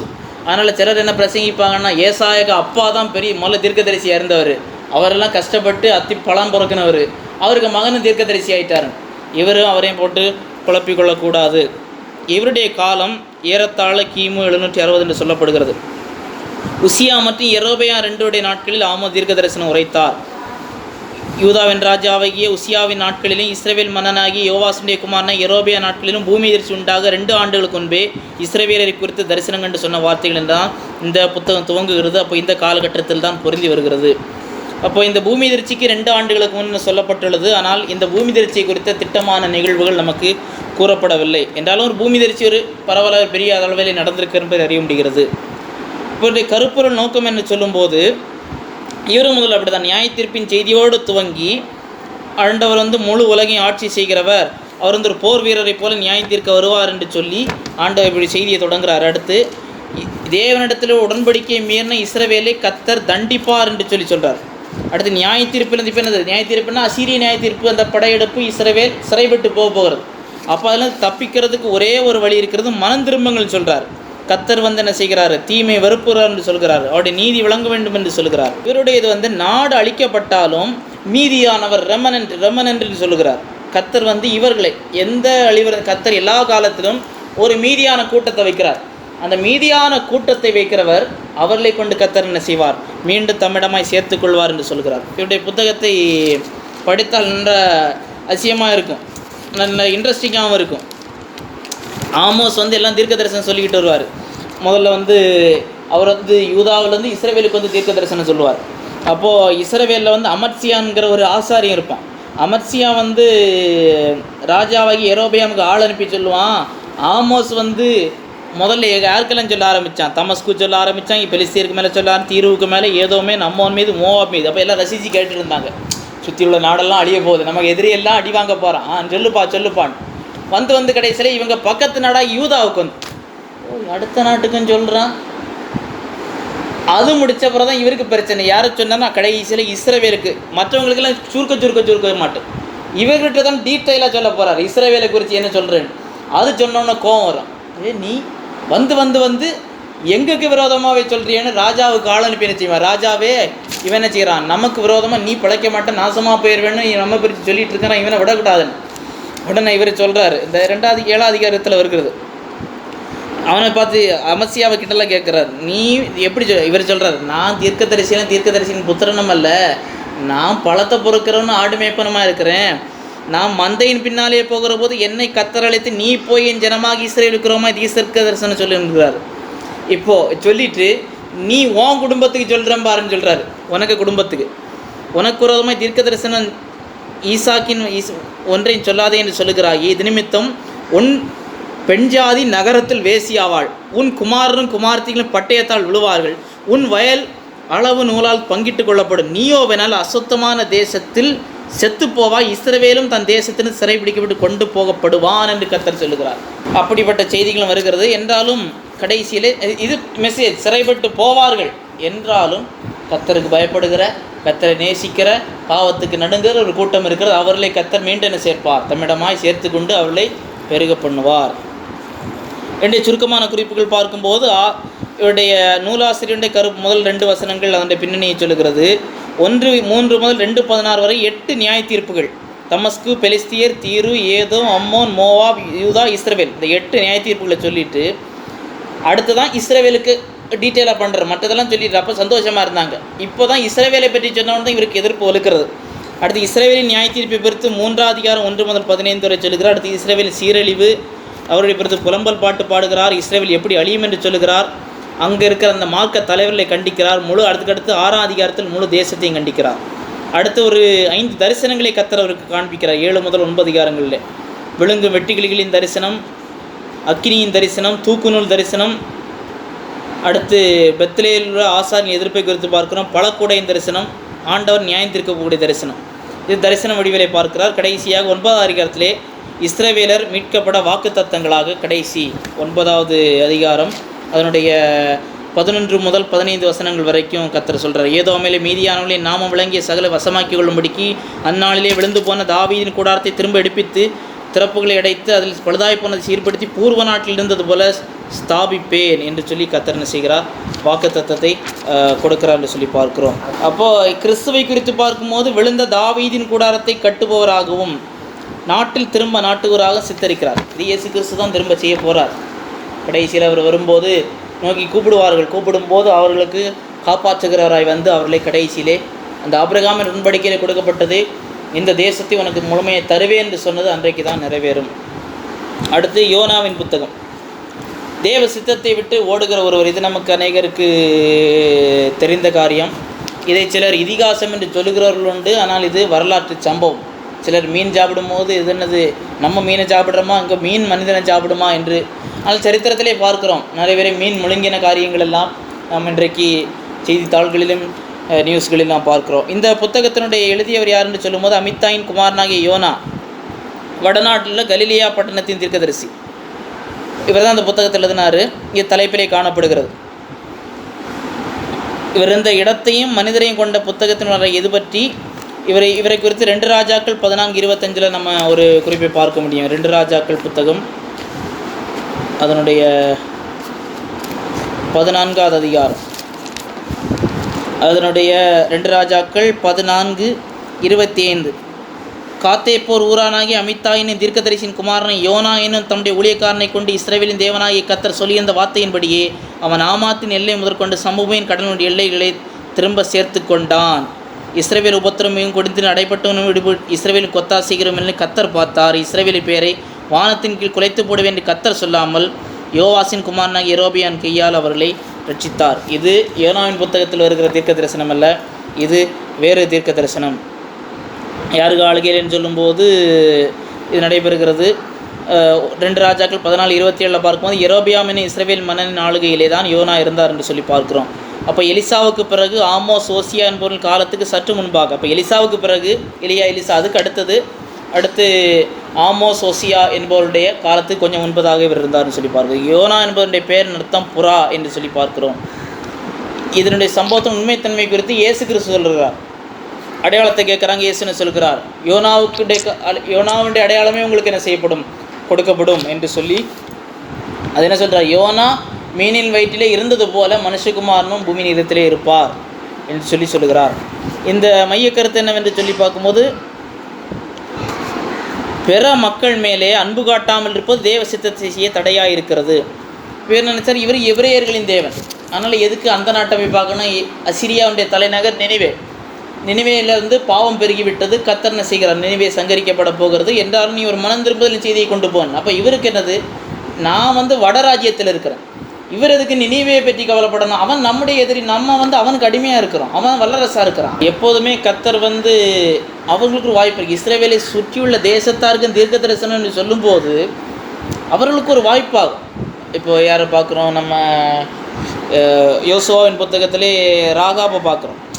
ராகாபுக்கு அது ஒரு வாய்ப்பாக கிடச்சது. அந்த அழிவின் செய்தி உங்கள் நாட்டை அவங்க கையில் கொடுத்தாச்சு, கர்த்தர் கொடுத்தாச்சு. அப்போ ஒரே வழி கர்த்தரை ஏற்றுக்கொண்டு அவளிடத்தில் ஒப்பு கொடுப்பது. அப்போ ரட்சிக்கப்படுகிறார்கள், அந்த குடும்பம் ரட்சிக்கப்படுகிறது. அப்போ அதே போல தான் கர்த்தர் இவர்கள் மேல் தேவனுடைய வழிகளை சிலது புரிந்து கொள்ள முடியாது. அப்போ இவருடைய பார்வையிலே தேவன் அதெல்லாம் நம்ம என்னத்துக்கு செய்யணும், அந்த நாட்டில் உள்ளவங்க இங்கே இருக்கிறான், கெட்டு போகிறான், நமக்கு என்ன கவலையில். தேவன் என்ன செய்கிறார், முழு உலகத்தின் மேலே அன்பு கொண்டவராக இருக்கிறார், யாருக்கும் ரட்சிப்பை கொடுக்கிறார். அவர் மனுஷனுடைய எல்லா காரியத்தின் மேலே இயற்கைக்கு மேற்பட்ட காரியத்திலே கர்த்தர் செயலாற்றக்கூடியவராக இருக்கிறார். இப்போ நமக்கு சம்பவம் தெரியும். தர்ஷீஷுக்கு ஒரு கப்பல் இருக்கிறார், கப்பலிலே ஒரு கர்த்தர் ஒரு புயல் காற்றை, எது இயற்கைக்கு மேல் உள்ள கர்த்தருடைய செயல் வருகிறது. ஆனால் இவர் ரொம்ப இன்னசென்ட், நான் தான் காரணம், அந்த காரியத்தில் நம்ம பார்க்குறோம் நான் தான் காரணம், என்னைய தூக்கி கடலில் போட்டால் எல்லாம் சரியாயிடும். அப்போ கடலில் போட்ட உடனே எல்லாம் சரியாகி விட்டது. உடனே இன்னும் பயப்படுகிறார்கள் அவர்கள். கர்த்தர் ஒரு மீனை ஆயத்தம் பண்ணியிருந்தால் அது கரையிலே கக்கிட்டு, அப்போ அந்த கடலுக்குள்ளே இருக்கும்போது, அந்த மீனுக்குள்ளே இருக்கும்போது சிலர் சொல்லுவார்கள், அவர் மரித்து போனார், மரித்து போய் பாதாளத்திலிருந்து ஜெபித்தார், கர்த்தர் அவருக்கு மீண்டும் உயிரை கொடுத்தாங்க. சிலர் சொல்லுவார்கள் மீனுக்குள்ளே இருந்தாலும் அந்த மீனுடைய என்சைம்ஸ், அந்த மீனுடைய அந்த இது இவரை அரித்து விடாதபடி கர்த்தரை பாதுகாத்து வைத்திருந்தார். ஏதோ அவருக்கு ஒரு கஷ்டகாலம் போல் அந்த அவர் ஜெபிக்கிற அந்த ஜெபம் நமக்கு தெரிகிறது. அதுக்கு பிறகு அந்த சொல்ல வேண்டிய செய்தியை சொல்லுகிறார். ஆனால் மனம் திரும்புகிறார்கள். கடைசியில் என்ன செய்கிறது? எனக்கு முன்னே தெரியுமே, இதெல்லாம் நீ தீங்குக்கு மனஸ்தாபப்படுது எல்லாம் தெரியும், நான் நல்லா பேசாமல் இருந்து இப்போ நீர் அழிக்க வேண்டாமா, இதுக்கு எவ்வளோ கஷ்டப்பட்டுருக்குறேன். அப்போ கர்த்தர் கடைசியில் சொல்லுகிறார், நீ இடையில ஒரு செடி வருகிறது, அந்த செடி இவர் சந்தோஷப்பட்டார், வெயிலுக்கு நல்லா இருக்கிறது, உஷ்ணமான காற்று செடியும் பட்டு போகுது, அரித்து போடப்படுகிறது. அப்போ நீ ஒரு செடிக்கு இன்றைக்கு இருந்து நாளைக்கு போகிற செடிக்காக பரிதபிக்கிற நான் வலது கைக்கு இடது கைக்கு வித்தியாசம் தெரியாத 120,000 பேருக்கு அதிகமான மனுஷனும் அநேக மிருகஜி மகாநகரமாக இன்னும் நான் பரிதபியாமல் இருப்பேனோ. ஒரு தீர்க்கதரிசியுடைய வேலை இங்கே தான். அதை ரிவ்யூ பண்ணுறதில்ல, அவன் நல்லவனா இவன் கெட்டவனா ஆலோசனை சொல்லுவதல்ல, இன்று கர்த்தருக்கு ஆலோசனை சொல்லுவதல்ல. நீ இதை சொல் என்றால் சொல்ல வேண்டும். கர்த்தருடைய வாய், அதுதான் தீர்க்கதரிசி. அது அவருக்கு தெரியும். ஆனால் சொன்னபடி இப்போ நினைவே அழிந்து போனது, அது வேறு கதை. கர்த்தர் ஆனால் இவங்களுடைய மனம் திரும்புதல் நிமித்தம் அந்த அழிவு தள்ளி போனது. இதில் முக்கியமான நபர் யோனாவாய் காணப்படுகிறார். இப்போ கிறிஸ்துவை குறித்து என்ன சொல்லும்போது மத்தேயு 12:40 யோனாவின் முதல் இயேசு கிறிஸ்துவின் உயிர்த்தெழுதல் நாடுகளுக்கு தீர்க்கதரிசி. அப்போது இவர் ஒரு நாடில் உலக சாம்ராஜ்யத்திற்கு தீர்க்கதரிசி என்று சொல்லி பாருங்க. இயேசு யோனாவை போல தம் ஒளித்தீசி விருப்பமற்றவரல்ல, யோனாவின் வாழ்க்கையில் இரட்சகராகும் தேவனாகவும் இயேசுவை காணலாம். அவருடைய அந்த ஜெபத்திலிருந்து ரட்சிக்கிறவராக இயேசு கிறிஸ்துவை நாம் பார்க்க முடியும். சுருக்கமான குறிப்புகள்னு சொல்லி பார்க்கும்போது யோனா தப்பி ஓடுறதுலேருந்து தான் தொடங்குது. 1 அதிகாரம் 1 முதல் 17 வசனங்கள் வரை. ஏன் தப்பி ஓடுறாரு? தர்சீசுக்கு தப்பி ஓடுறது, எப்படி ஓடுறாரு, தப்பி ஓடினதுனால வந்த விளைவு கடலில் தூக்கி எறியப்படுகிறது. 2வது அதிகாரம் உடைய ஜெபம், அந்த ஜெபத்தில் என்னென்ன சொல்லுகிறார் என்று சொல்லி 1 முதல் 9 வரை பார்க்குறோம். 10வது வசனம் ஜெபத்திற்கு பதிலாக மீன் அவரை கரையிலே கக்கிற்று. 3வது அதிகாரம் யோனா சொன்ன செய்தியை 1 அதிகாரத்தில் செய்ய வேண்டியது இப்போ 3 அதிகாரத்தில் செய்கிறார். எச்சரிக்கும்படி தேவனுடைய கட்டளை, எச்சரிப்பில் என்னென்ன காணப்படுகிறது. 4ஆம் வசனம் எச்சரிப்புக்கு விளைவினாலே அந்த ஜனங்கள் மிருகஜீவன் முதற்கொண்டு ரெட்டோடுத்தி என்ன செய்கிறார்கள்? தேவனிடத்தை நோக்கி விண்ணப்பம் செய்கிறார்கள். 4ஆம் அதிகாரத்திலே யோனாவுக்கு ஒரு பாடம் கற்றுக் கொடுக்கப்படுகிறது. 1ஆம் அதிகாரத்தில் 4ஆம் அதிகாரத்தில் யோனா தேவனிடத்தில் புகார் பண்ணுகிறார். ஏன் ஒன்றும் நடக்கலை, அழிவு ஒன்று வரல, இன்னும் நடக்கலையேன்னு சொல்லி. அப்போ யோனாவுக்கு கற்றுத்தந்த பாடத்தை குறித்து இந்த புத்தகத்திலே பார்க்கிறோம். தேவன் அப்போ இஸ்ரவேலுக்கு மாத்திரமல்ல எல்லா ஜனங்கள் மேலும் கரிசனை உள்ளவர். அது யூதர்கள் கடவுள் மற்றவங்களெல்லாம் அழிச்சிட்டாரு அல்ல. யூதர்களுக்கு ஒரே ஒரு ஆசீர்வாதம்னா யூதர்களை அவர்களுக்கு ஆசாரிய நாடாக இத்தனைலேருந்து ஒன்றை செலக்ட் பண்ணி மற்ற எல்லாரையும் இதன் மூலம் ஆசீர்வதிக்க வேண்டும். அதுதான் அவருடைய நோக்கம். ஆனால் அப்படினாலே அசீரியையும் அவர் நேசிக்கிறார் என்பது இந்த புத்தகத்தின் மூலமாக தெளிவாகிறது. இப்போ நாமும் கூட தேவன் பரிதபிக்கும் போது இல்லை அழிவு வர வேண்டும் என்று நாம் ஒரு கணக்கு வைத்திருப்போம். என்றாலும் தேவன் நாம் நினைப்பது போல செயல்படுவோர் அல்ல. தேவனுடைய ஸ்தானாதி விட அவருடைய சித்தத்தை மட்டும் நாம் செய்ய வேண்டும். அடுத்து மீகாவின் புத்தகம். மீகாவின் புத்தகத்தினுடைய முக்கியமான செய்தி என்னவென்று சொல்லி பார்க்கும்போது, தேவனை போல யார் உண்டு. இது இனி நம்ம பார்க்குற சில புத்தகங்கள் எல்லாம் ஆகாய்க்கு முன்பதாய் வருகிறது எல்லாமே யூதாவை குறித்து தான், இஸ்ரவேலை குறித்ததல்ல. இப்போ இது புறஜாதிகளுக்காக யோனா சொன்னவர், ஆனால் வடராஜ்யத்தை சார்ந்தவர்.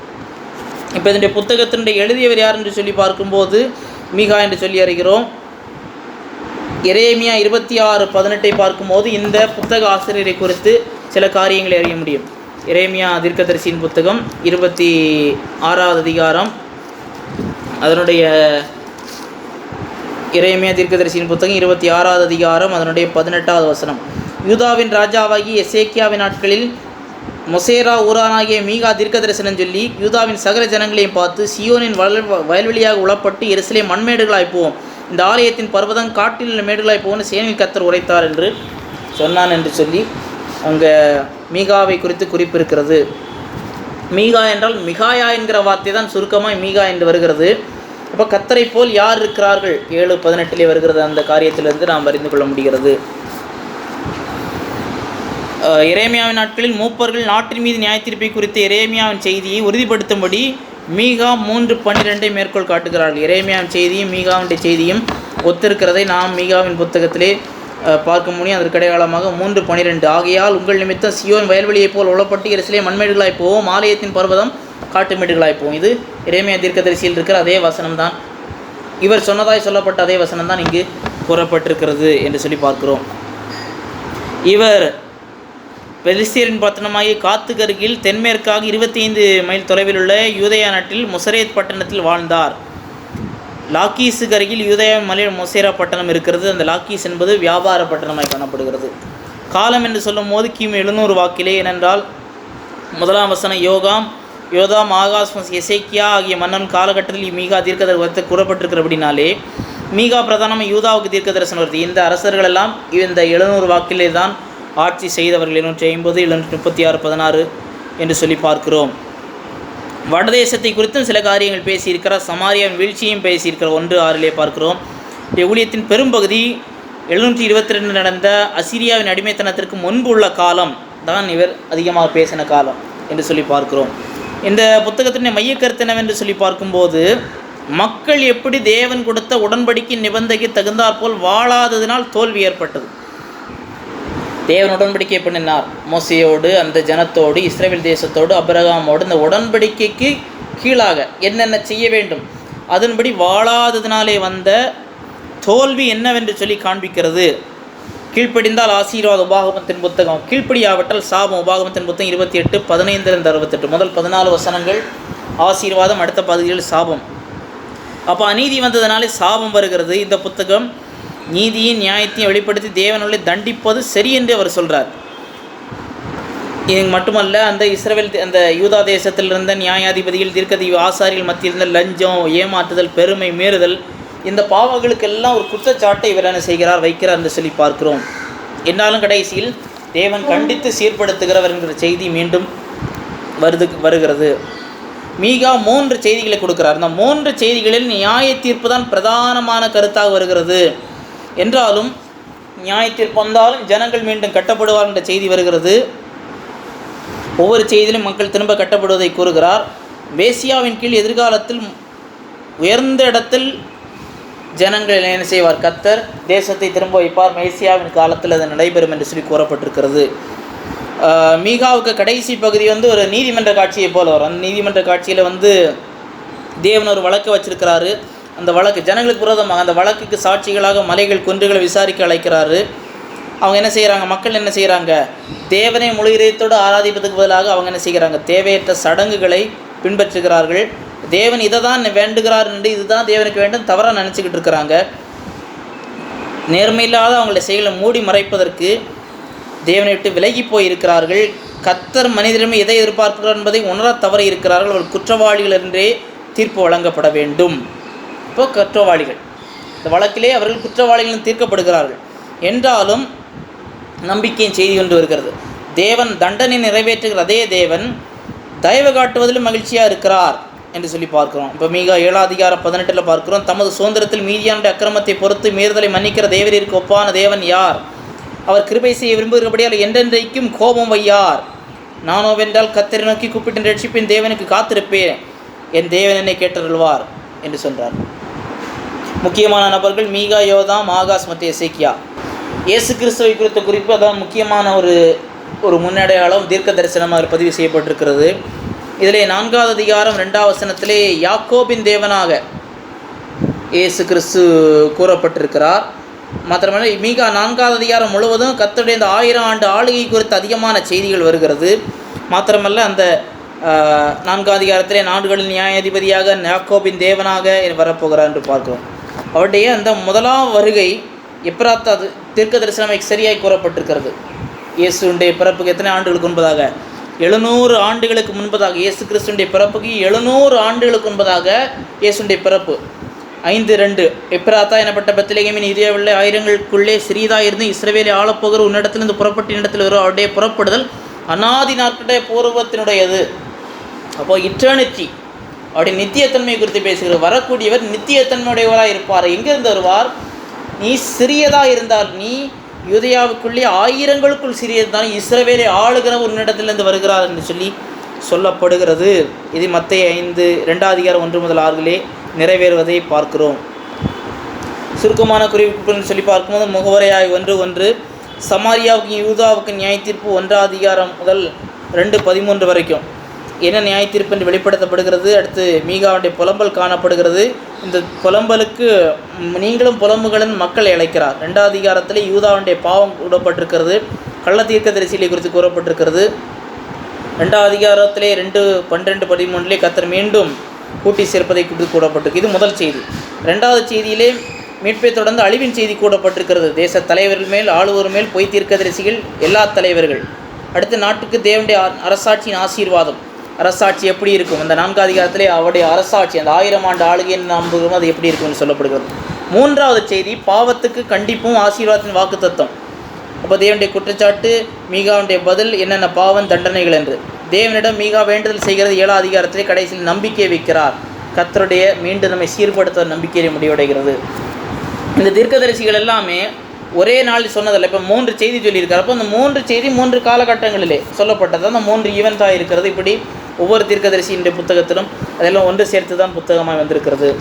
அடுத்ததாக நாகூம் தீர்க்கதரிசியின் புத்தகம். நாகூம் தீர்க்கதரிசியின் புத்தகம் நினிவேனுடைய அழிவை குறித்து. இதுவும் இந்த புத்தகமும் நினிவேனுடைய அழிவை குறித்து பேசப்பட்டிருக்கிறது.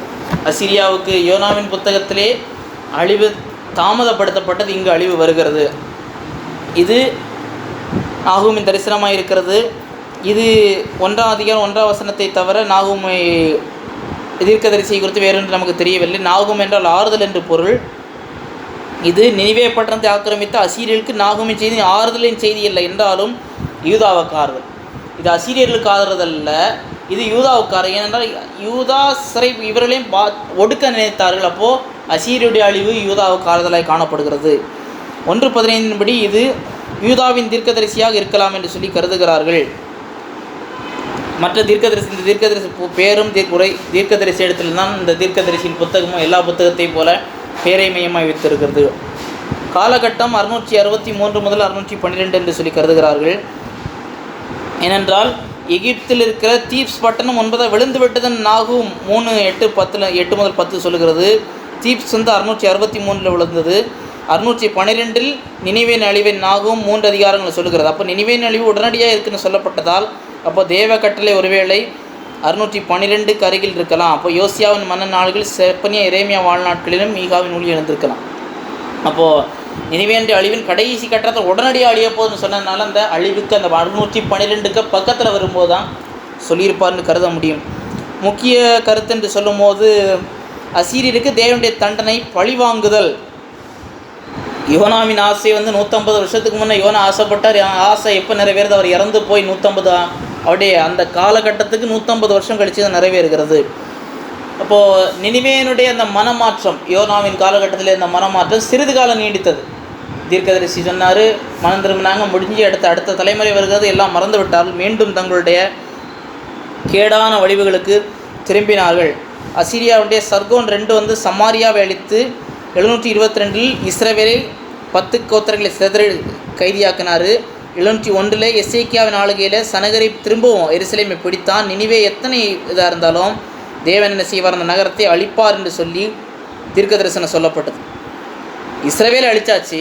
அடுத்து எசேக்கியா காலத்தில் நம்ம பார்க்குறோம், இவர்களை பிடித்து போவோம், நகைத்தது, கிண்டல் அடித்தது, இந்த காரியங்களை பார்க்கணும். அப்போது கர்த்தருக்கு தீர்க்க தரிசனம் குறைக்கிறார்.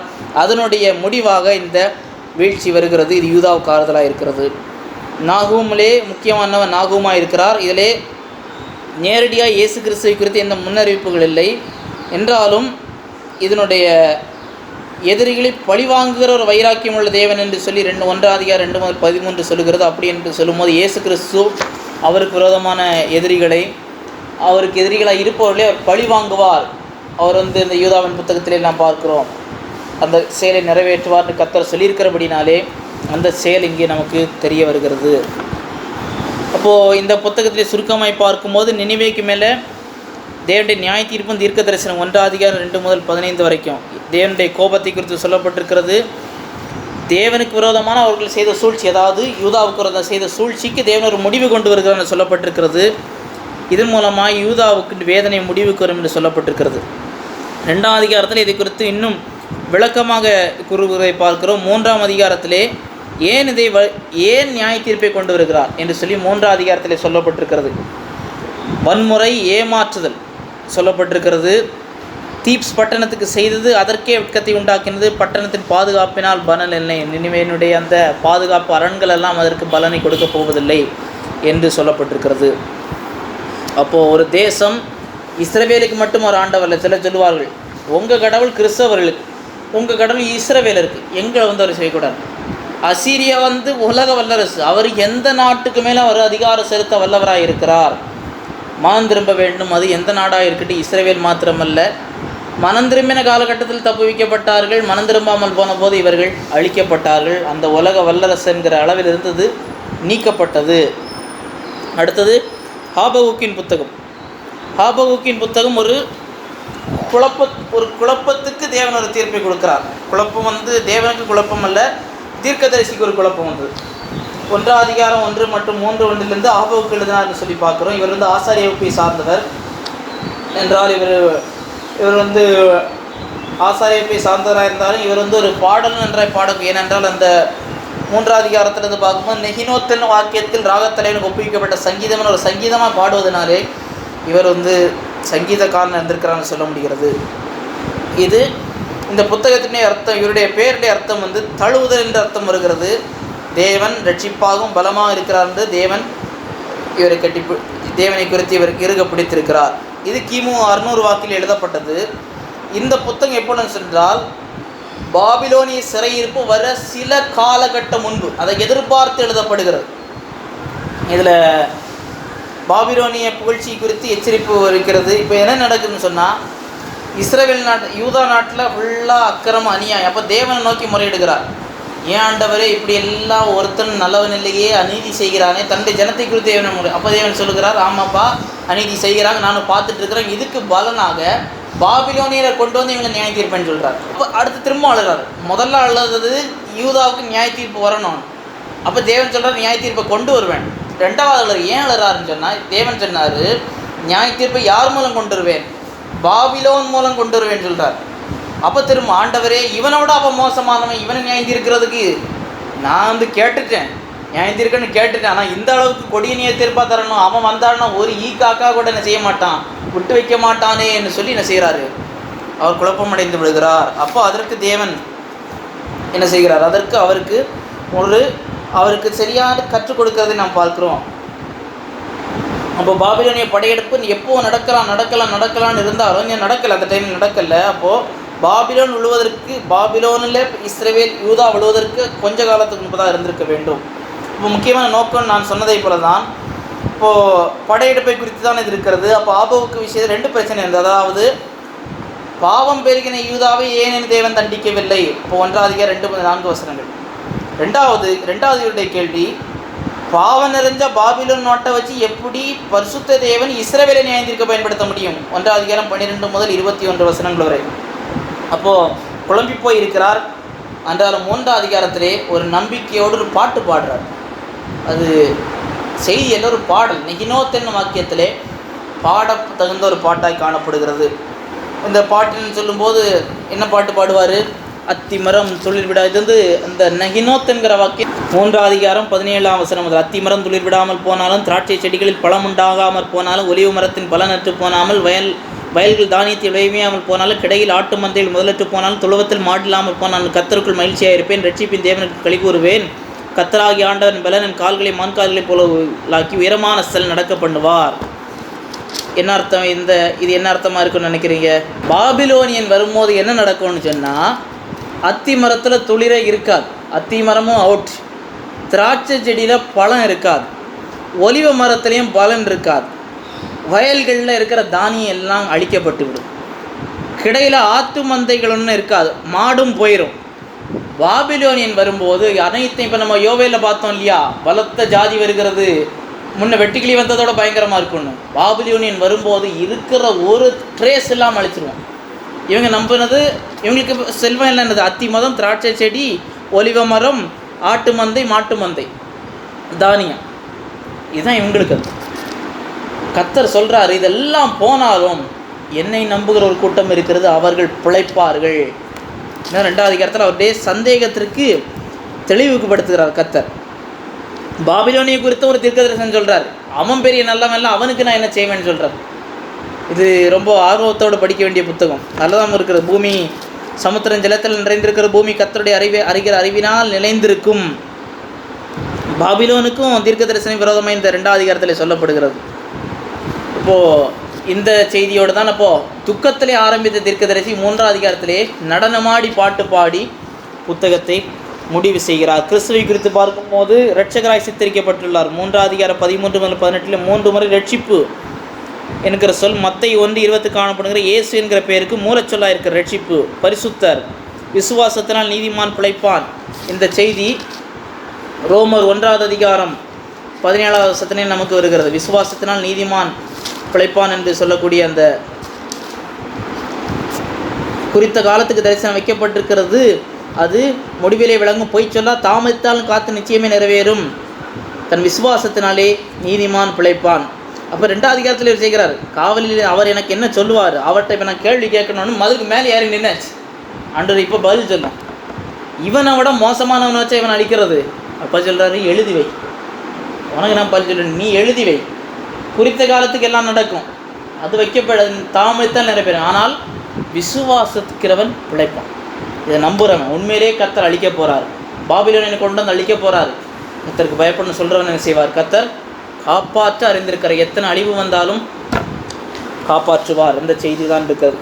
ஆனால் நம்ம ஆட்கள்லாம் அத்திமரம் துளிர் விடாமல் போனாலும் என்று சொல்லி எல்லாம் அத்திமரம் துளிர் விடாமல் போனாலும் என்ன, அது எதை பற்றி சொல்லப்படுன்னு தெரியாது. அத்திமரம் துளிரிடம் ஒரு வருமானம் இல்லாமல் போனாலும், ஒரு வழி இல்லாமல் போனாலும் கர்த்தரில் நம்பிக்கையாக இருப்பேன். ஏன்னா நிறைய பேர் நம்புறது மரம் விடாமல் போனாலும் இதை பின்னணியோடு படித்தால் நமக்கு எளிதிலே இது புரியும். அப்போது ஒன்று முகவரியாக இருக்கிறது. அடுத்து ஆபகுப்பின் குழப்பம், விசுவாசம் சோதிக்கப்படுது. 1ஆம் அதிகாரம் 2 முதல் 2:20 2 கேள்வி. கேடுகட்ட யூதர்கள் ஏன் அனுமதிக்கிறார்? 2வது, அதுக்கு முதல் விட ஆண்டர் கொடுத்தாச்சு. சரிப்பா, உனக்கு முதல் விட என்னது? பாபிலோனியன் கொண்டு செய்தவர். 2வது கேள்வி, ஏன் தீமையை பயன்படுத்துகிறார்? பாபிலோனியனை பயன்படுத்துகிறார். 2வது விடையை 2ஆம் அதிகாரம் 2 முதல் 20 பார்க்குறோம். அடுத்தவருடைய துதி விசுவாசம் 3ஆம் அதிகாரத்தில் தேவனுடைய தனித்தன்மைக்கு அவரை துதிக்கிறார். முதல் 3 வசனங்கள். அவருடைய வல்லமைக்காக துதிக்கிறார் 4 முதல் 7. தேவனுடைய நோக்கத்துக்காக துதிக்கிறார் 8 முதல் 16. அவருடைய நம்பிக்கைக்காக துதிக்கிறார், தேவனுடைய நம்பிக்கைக்காக. அப்போ ஆபகுக்கை போல தான் எப்பேற்பட்ட அழிவு வந்தாலும், யார் ஆட்சியிலே இருந்தாலும் விசுவாசத்தால் நீதிமான் பிழைப்பான். அதே பவுல் இங்கிருந்து தான் அதை பவுல் எடுக்கிறாரு என்று சொல்லி பார்க்கிறோம். அடுத்து செப்பனியா தீர்க்கதரிசியின் புத்தகம், நியாய தீர்ப்பின் மூலம் ஆசீர்வாதம். செப்பனியா தீர்க்கதரிசியின் புத்தகம் எழுதினவர் செப்பனியா என்று பார்க்கிறோம், கூஷின் மகன் என்று சொல்லி பார்க்கிறோம். இந்த தலைப்பு சிறப்பு வாய்ந்த. ஏனென்றால் இதில் நிறைய வம்ச வரலாறு இருக்கிறது. செப்பனியா கூஷின் மகன், கூஷ் கெதலியாவின் மகன், கெதலியா அமரியாவின் மகன். சாதாரணமாக வம்ச வரலாறு கொடுக்கும்போது தந்தை பேரை மட்டும்தான் இருக்கும். எல்லா தீர்க்கதரிசிகளும் பார்க்குறோம். இந்த தீர்க்கதரிசி ஒரு உயர்குடியில் பிறந்தவராக இருக்கிறபடினாலே ஒரு நீளமான வம்ச வரலாறு இருக்கிறது. இந்த தீர்க்கதரிசியின் மூதாதையர் நன்கு பெயர் பெற்றவனாக அரசனான எசேக்கியா. அப்போ இவருக்கு மூதாதையர் எங்கே போகிறாங்க? எசேக்கியா அரசர் வரைக்கும் போகிறார்கள் என்று சொல்லி பார்க்கிறோம். இந்த புத்தகத்தின் பேர் செப்பனியாங்கிற பேரை வைத்து அவருக்கு பேரை வச்சு வருகிறது. யெகோவாவுடைய மறைபொருள் என்கிற அர்த்தத்திலே தான் இது வருகிறது. காலகட்டம் கிமு 630 முதல் 625 வரைக்கும். யோசியா அரசன் ஆண்ட காலத்தில் செப்பனியா தீர்க்கதரிசி உரைத்தார்னு சொல்லி பார்க்கிறோம். கிமு 612 நினிவேக்கு வீழ்ச்சிக்கு முன்பதாகவும் 712 கிமு 622 முதல் 621 காலகட்டத்தில் யோசியா அரசனின் சீர்திருத்தங்களுக்கு முன்பதாகவும் தீர்க்க தரிசனம் உரைக்கப்பட்டது. விக்கிரகாராதனை இருந்தது இந்த புத்தகம் சொல்லுது. இந்த விக்கிரகாராதனை யோசியாவுக்கு புத்தகத்தில் யோசியாவு காலகட்டத்தில் பெரிய ரிவைவல் நம்ம பார்த்தோம். இந்த புத்தகத்தில் 630 625 இடைப்பட்ட காலத்தில் இதெல்லாம் இந்த காரியங்களை மையமாக வைத்து தான் இந்த புத்தகம் வருகிறது. இந்த புத்தகத்தின் நோக்கம் என்ன சொல்லி பார்க்கும்போது, மனாசே மற்றும் அம்னோன் அரசுடைய ஆளுகையில் ஒரு கொடிய பாதிப்பினால் ஆவிக்குரிய வாழ்க்கையிலும் ஒழுக்க வாழ்விலும் தளர்ந்து போயிருந்தது. இப்போ யூத மக்களுக்கு இந்த தீர்க்க தரிசனம் கொடுக்கப்படுகிறது. பாகம் 28 சொல்லப்பட்ட அந்த காரியங்களுக்கு கீழ்ப்படியாமல் போனபடினாலே வருகிற சாபத்தை குறித்து இந்த தீர்க்கதரிசி மைய கருத்தாய் கர்த்தருடைய தேவனுடைய நாள் என்று வருகிறது. பாவம் உலகத்தில் உள்ள எல்லா நாட்களும் கணக்கு ஒப்புவிக்க தம்மை பரிசுத்தத்தை வழங்க பண்ண வேண்டும். அப்போது அந்த யுவாகம் 28 மையமாக வைத்து இந்த ஜனங்கள் எல்லாம் என்ன இல்லை, விக்கிரகாராதனை யோசியாவின் காலத்தில் மாற்றப்படுகிறது என்றாலும், மாற்றப்பட்டாலும் அழிவு வருகிறது. விக்கிரகாராதனை அவர் சீர்திருத்தம் கொண்டு வந்தார் என்றாலும் காலம் அதுக்குள்ளே கடந்து விட்டது. இப்போது மனம் திரும்பும்படி கடை வலியுறுத்துகிறார். இந்த செப்பனியா 3 பகுதிகளாக பிரிக்கிறார். பாவத்துக்கு தண்டனை வருகிறது, மனம் திரும்ப அழைப்பு, எதிர்கால மீட்பு. பாவம், தண்டனை, மீட்பு, இந்த 3 செய்திகளும் எல்லா தீர்க்கதரிசிகளை போல வருகிறது. முக்கிய நபர்கள் செப்பனியா மற்றும் யோசியா. இந்த புத்தகத்தில் தனிப்பட்ட விதத்தில் இயேசுவை குறித்து ஒன்றும் சொல்லப்படாமல் இருந்தாலும் இஸ்ரவேல் நாட்டின் நீதிபரர், அவருடைய மன்னர் என்று கூறுவதை இயேசுவை குறித்து தான் சொல்லப்பட வேண்டும். இந்த புத்தகத்தை சுருக்கமாய் பார்க்கும்போது தேவனுடைய நாள் 1 அதிகாரம் 2 முதல் 3, 8 வரைக்கும் முழு பூமியின் மீதும் தேவனுடைய நியாய தீர்ப்பு. அதுக்கடுத்து யூதாவின் மேல் நியாய தீர்ப்பு. என்ன காரணம்? நியாய தீர்ப்பு குறித்து விளக்குகிறாரு, மனம் திரும்ப அழைக்கிறார். அடுத்து சுற்றியுள்ள நாடுகளின் மேல், பெலிஸ்தியர், மோவாப், எத்தியோப்பியர் மேல், அசீரியாவின் மேல் நியாய தீர்ப்புகளை குறித்து பேசுகிறது. அடுத்து எருசலேமிலே தீர்க்கதரிசியினுடைய குற்றச்சாட்டை குறித்து தேவனுடைய தீர்ப்பை பற்றியும் பேசுகிறது. பூமியில் உள்ளவைகளை குறித்து தேவன் பேசுகிறார். அடுத்தது யெகோவாவின் தேவனுடைய நாளில் திரும்ப கட்டப்படுதல். அப்போ நாடுகள் திரும்ப கட்டப்படும், இஸ்ரவேல் திரும்ப கட்டப்படும். அப்போ தேவனுடைய நாள் என்று சொல்லும்போது அழிவும் தேவனுடைய நாள் தான், தேவன் உயர்த்தும் போது தேவனுடைய நாள் தான். அப்போது தேவனுடைய நாள் என்று சொல்லும் போது ஒரு ஆக்டிவிட்டி, ஒரு தேவன் தீர்மானத்தை செயல்படுத்துகிற நாள். எதிர்மறையாகவும் இருக்கலாம், நன்மையாகவும் இருக்கலாம். இந்த புத்தகங்கள் எல்லாம் சிறையிருப்புக்கு முன்பதாக. இனி கடைசி 3 புத்தகங்கள் ஆகாய், சகரியா, மல்கியா, இந்த 3மே சிறையிருப்புக்கு பின்பதாக வந்த போஸ்ட் எக்ஸைலிக் ப்ராஃபட்ஸ்ன்னு சொல்லுவோம்.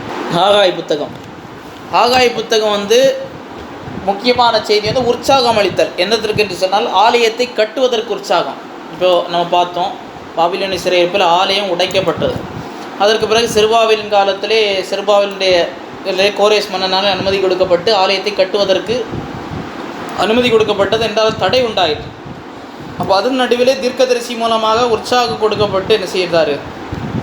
ஆலயத்தை கட்டுவதற்கு ஆகாய் மற்றும் சகரியா 2 பேரும் இந்த பணி தான், இந்த ஆலயம் கட்டுவதற்கான உற்சாக பணி தான். இந்த புத்தகமானது சிறைப்பட்டதற்கு பிறகு 3 தீர்க்கதரிசி ஆகாய், சகரியா, மல்கியா, அதில் இப்போ முதலாவதாக நம்ம பார்க்குறோம்.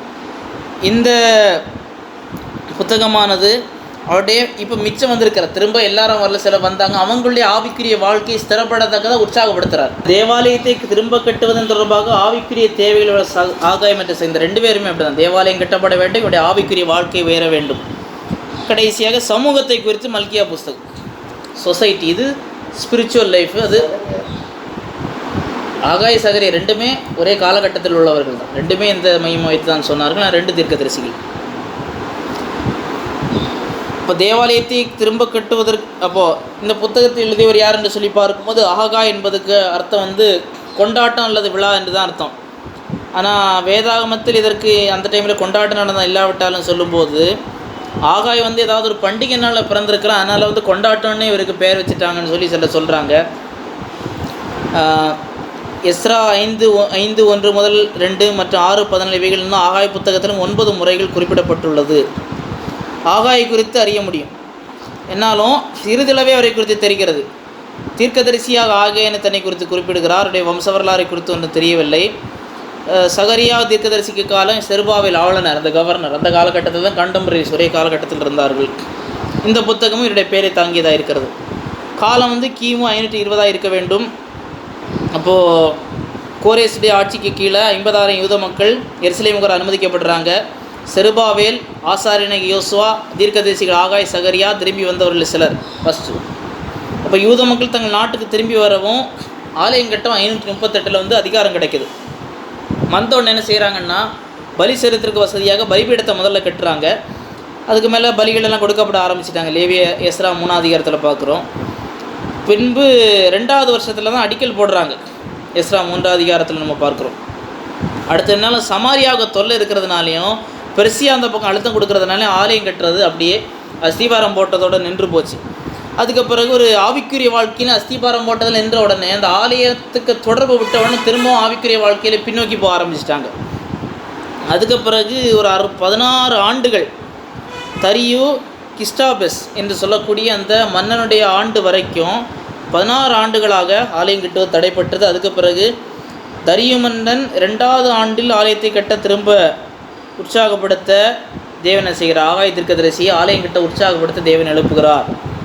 அப்போ ஆகாய் 1:1 இந்த தரியு அரசாண்ட 2ஆம் ஆண்டு 6ஆவது மாதம், நம்முடைய ஆகஸ்ட் செப்டம்பர் வாக்கிலே வரும். இந்த முதல் தேதியில் முதல் செய்தி கொடுக்கப்பட்டது கிமு 520. என்னுடைய நோக்கம் என்னவென்று சொல்லி பார்க்கும்போது, பழைய ஏற்பாட்டிலே 2வது சின்ன புத்தகம் ஆகாய், ஒபதியா தான் இதை விட இது ரொம்ப சின்ன புத்தகமாய் காணப்படுகிறது. ஒபதியா தான் இதை விட சின்ன புத்தகமாய் காணப்படுகிறது. இது ஒரு சாதாரண எழுத்தினரில் எழுதப்பட்டிருக்கிறது. இது ஒரு குறைந்த காலத்தில் ஊழியம் செய்து ஒரு 4 செய்திகளை நம்ம சாதாரணம் எண்ண முடியாத அளவுக்கு நேர்த்தியாக இவர் வடிவமைத்திருக்கிறார் என்று சொல்கிறார்கள். தீர்க்கதரிசியின் புத்தகம் சிறியதாக இருந்தாலும் உற்சாகப்படுத்தி அவருடைய பங்கு மற்றும் 4 செய்திகளை குறிவாக எண்ணிவிடக்கூடாது. ஆவிக்குரிய எழுப்புதலை கொண்டு ஒரு முக்கிய பங்கு வகித்தது, தேவனிடத்துலேருந்து வந்தது. இது சொல்லும் போது ஐயோ ஆலயத்தை கட்டணும் என் மனசில் தோணுதுன்னு சொல்லாமல் 25 தடவை கர்த்தர் சொல்லுகிறார் என்று இந்த புத்தகத்திலே செய்தி வருகிறது. அப்படி தான் முடிக்கிறார். அப்போது இந்த தீர்க்கதரிசி அவர் கற்பித்த காரியங்கள் என்னவென்று சொல்லி பார்க்கும்போது 3 காரியங்கள். தேவனை ஃபஸ்ட்டு ப்ரிஃபரன்ஸில் வைக்கும்போது, ஆலயம் கட்ட உங்களுக்கு மனம் இல்லையா, இதுதான் நீங்கள் செய்ய வேண்டும், அப்போ தான் உங்களுக்கு ஆசீர்வாதம். கர்த்தரை முதலிடம் கொடுங்கள், அவர் உங்களை ஆசீர்வதிப்பார். 2வது, கர்த்தருடைய ஊழியத்தில் சோர்ந்து போய் விடக்கூடாது.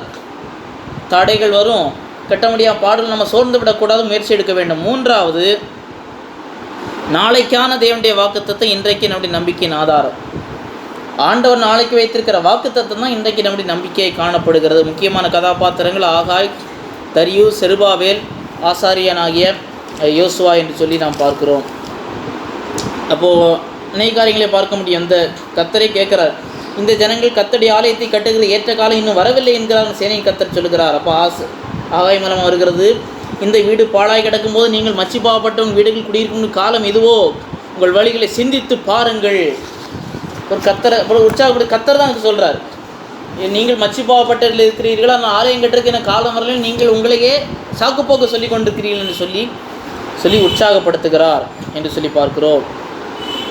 அதனால் நீங்கள் திரளாக விதிச்சும் கொஞ்சமாக இருக்கிறீங்க, குடித்தும் பிடித்தும் என்ன இல்லை, உங்களுக்கு முழுமையான பலன் கிடைக்கவில்லை, வழிகளை சிந்தித்து பாருங்கள், திரும்பவும் கர்த்தர் சொல்லுகிறார் என்று சொல்லி தான் இந்த புத்தகம் ஆரம்பிக்கிறது. அப்போ முதலாவது சுருக்கமாய் பார்க்கும்போது, திரும்ப கட்ட அழைப்பு 1வது அதிகாரம் முதல் 15 வசனங்கள். முதல் கண்டனத்தை 2 முதல் 6 வரை பார்க்குறோம். பரிகாரம் 7-8 வசனங்கள். 2வது ஒரு கண்டனம் 9 முதல் 11 வசனங்கள். தீர்க்கதரிசி செய்திக்கு மறுமொழியாக 12 முதல் 15 வசனங்கள் வரைக்கும் ஒரு மறுமொழி தீர்க்கதரிசிக்கு வருகிறது. அப்போ 2வது செய்தி 2வது அதிகாரம் முதல் 9 வசனங்கள். அப்போது வாக்குத்தத்தங்களும் எதிர்கால மகிமையை குறித்து வருகிறது. 3வது செய்தி ஆவிக்குரிய வாழ்க்கையை வருது. ஆலயம் கட்டப்படுவதில்லை, ஆவிக்குரிய வாழ்க்கையை பொறுத்தது. 10 முதல் 19 வசனங்கள்.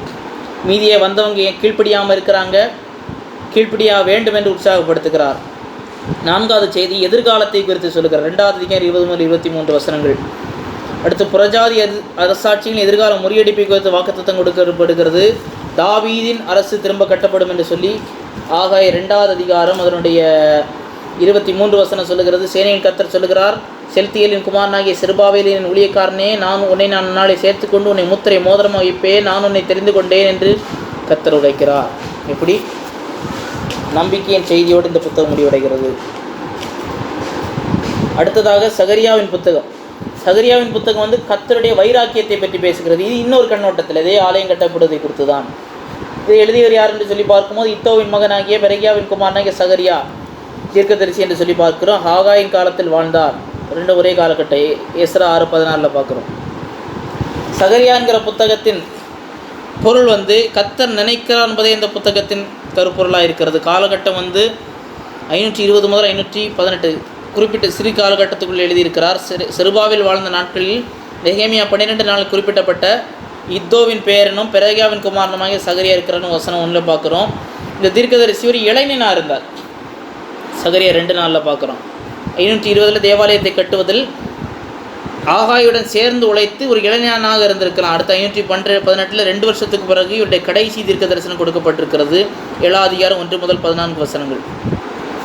9 முதல் 14 உள்ள அதிகாரங்கள் சில 10 ஆண்டுகளுக்கு பிறகு ஒருவேளை 480க்கு பிறகு தொகுப்பட்டிருக்கலாம் என 9:13 உள்ள கிரேக்க நாட்டை பற்றிய குறிப்புகளிலிருந்து காணலாம். குறிப்பிட்ட பகுதி மட்டும் கொஞ்சம் ஒரு 10 வருஷத்துக்கு பிறகு தொகுத்து எடுத்திருப்பாங்க என்று சொல்லி. என்றாலும் இவர் ஒரு வாலிபனாக இருக்கும்போது ஆகாய்க்கு கீழே இருந்து இவரும் தீர்க்கதரிசியாக உரைத்தார்னு சொல்லி பார்க்குறோம். இவர் இரத்த சாட்சியாக கொல்லப்பட்டார் என்று மத்தேயு 23:35 குறிப்பிடுகிறதை தவிர சகரியாவின் வாழ்க்கை குறித்து அறிய வேறு விபரங்கள் இல்லை. வேறொரு சகரியாவை குறித்து யோதாவின் குமாரனும் அதே சமயத்தில் கொல்லப்பட்டார்னு 2 நாளாகவும் 20:21 கூறுகிறது. சிலர் சொல்லுவார்கள் அவரை தான் இயேசு சொன்னார், அந்த அவரை குறித்து தான். ஆனால் இயேசு குறிப்பிட்டது இவரை தான் என்று சொல்லி கருதுகிறார்கள். இந்த தீர்க்கதரிசியுடைய மைய கருத்து என்னவென்று சொல்லி பார்க்கும்போது, ஆலய கட்ட தொடங்கினவர்கள் பணியை நிறைவு செய்வதற்கு ஒரு உற்சாகத்தை கொடுக்கிறார், ஒரு உற்சாகப்படுத்துகிறார். யாருக்கெல்லாம் உற்சாகப்படுத்துகிறார்னு சொல்லும்போது செருபாவேலுக்கு சொல்கிறார். செருபாவேலுக்கு கொடுக்கப்படுகிற கர்த்தருடைய வார்த்தை என்று சொன்னால் பலத்தினாலும் அல்ல பராக்கிரமத்தினால் என்னுடைய ஆவியினாலே ஆகும் என்று சொல்லி கர்த்தர் உரைக்கிறார். இந்த 4 அதிகாரம் 6 வசனங்கள், பெரிய பர்வதமே எம்மாத்திர செருபாவேலுக்கு சமபூமியாவாய் தலைக்கல்லை கொண்டு வரும் கிருபை உண்டாவதாக கிருபை உண்டு ஆர்ப்பரிப்பார்கள். இது என்னன்னு சொல்லி நிறைய பேருக்கு தெரியாது. மெசேஜெல்லாம் அழகாக கொடுப்பாங்க, கர்த்தருடைய ஆவியினாலே ஆகும். நான் 2012 இதை குறித்து செய்தி கொடுத்துருக்கிறேன். தொலைக்காட்சியிலே கொடுத்த செய்தி இன்றைக்கும் அந்த ஒளிப்பதிவு இருக்கிறது. அதனுடைய பின்னணி என்றால் இதுதான் பின்னணி. செருபாவேலுக்கு உற்சாகப்படுத்துகிறார், நீ தளர்ந்து போகாதே, கர்த்தர் ஒரு உற்சாகப்படுத்துகிறார் என்று சொல்லி பார்க்கிறோம். அப்போது மாத்திரமல்ல, வரப்போகிற மேசியாக ஆயத்தமாக்கப்பட்ட இஸ்ரேல் மக்கள் ஆவிக்குரிய சுதந்திரத்தை பெற உலகத்தில் திரும்ப கட்டும் பணியில் தேவன் இருந்தார் என்பதை இந்த புத்தகம் காட்டுகிறது. ஆவிக்குரிய வாழ்க்கையை முந்தின நிலைமையிலே ஒரு உயர்ந்த நிலைமைக்கு வர இவர்களை உற்சாகப்படுத்துகிறார். சொந்த நாட்டுக்கு கொண்டு வருவதில் தேவனுடைய அனுக்கிரகம் காணப்பட்டது. எதிர்கால ஆவிக்குரிய வாழ்வை திரும்ப கட்ட உன்னத பணியை இந்த புத்தகம் கொண்டு வருகிறது. இந்த புத்தகத்தில் 8 தரிசனங்கள் உண்டு. அது வியாக்கியானப்படுத்த கொஞ்சம் கடினமாக இருக்கும். என்றாலும் இந்த 8 தரிசனங்கள் என்று சொல்லி பார்க்கும்போது குதிரை வீரர்கள், 4 கொம்புகள், 4 தொழிலாளர்கள், அறிவிக்கிற ஒருவர், பிரதான ஆசாரியர், பொன் விளக்குத்தண்டு, பறக்கும் புத்தகச் சுருள், மரக்கால் பொன், 4 ரதங்கள் போன்ற தரிசனங்களை பார்த்தார்.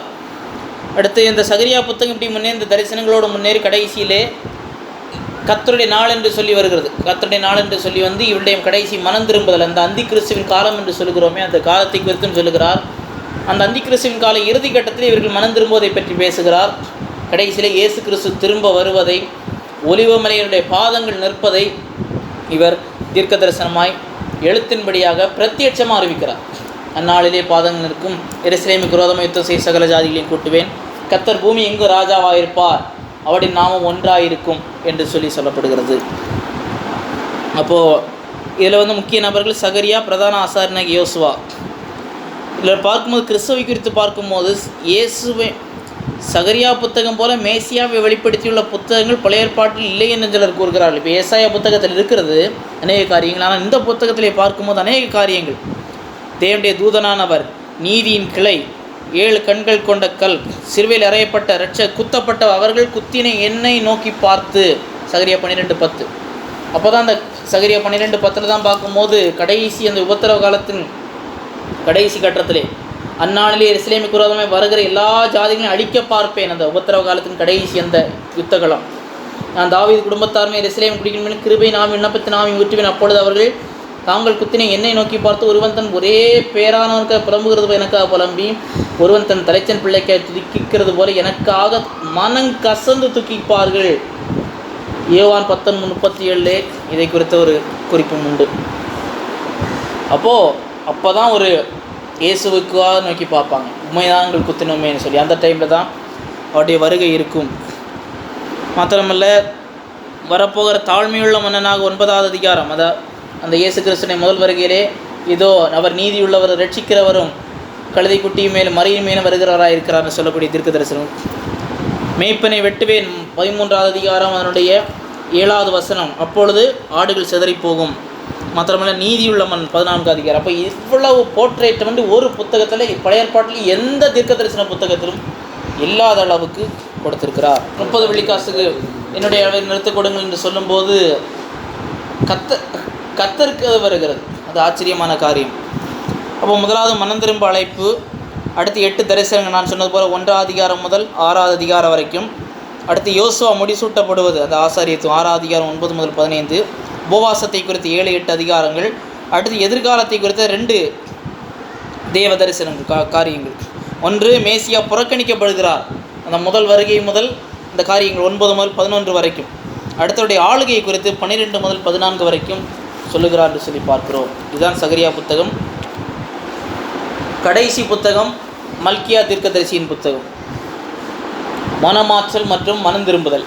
ஆகாய், சகரியா ஆவிக்குரிய வாழ்வு. இந்த மல்கியா தீர்க்கதரிசி சமூக வாழ்வு, சொசைட்டியை சொல்லி பார்க்கணும்னு அறிய முடியும்.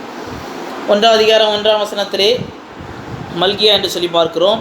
மல்கியா என்பதன் அர்த்தம் என்னுடைய தூதன், ஏஞ்சல் என்று சொல்லி வரும்.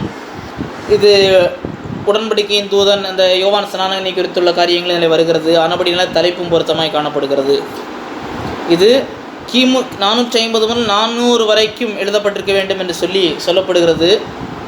இதை குறித்து கிளீசன் ஆர்கன் என்று சொல்லக்கூடிய அறிஞர் என்ன கூறுகிறார் சொல்லும்போது, சகரியாவுக்கு தீர்க்க தரிசனம் 5ஆம் நூற்றாண்டு பிற்பகுதியில், அதாவது 435 கொடுக்கப்பட்டிருக்கலாம் என புத்தகத்தின் ஆதாரத்திலிருந்து தெளிவாக நமக்கு இதிலேருந்து பார்க்க முடிகிறது. இந்த மல்கியாவின் புத்தகம், சகரியா இல்லை, மல்கியாவின் புத்தகம் என்னென்ன ஆதாரங்களை ஆர்கர் கொடுக்குறான்னு சொல்லும்போது, தேவாலயம் ஏற்கனவே திரும்ப கட்டப்பட்டு பலிகள் செலுத்தப்பட துவங்கிவிட்டன. இந்த காலகட்டத்தில் நெகேமியா ஆளுநராக இருக்கிறாரு.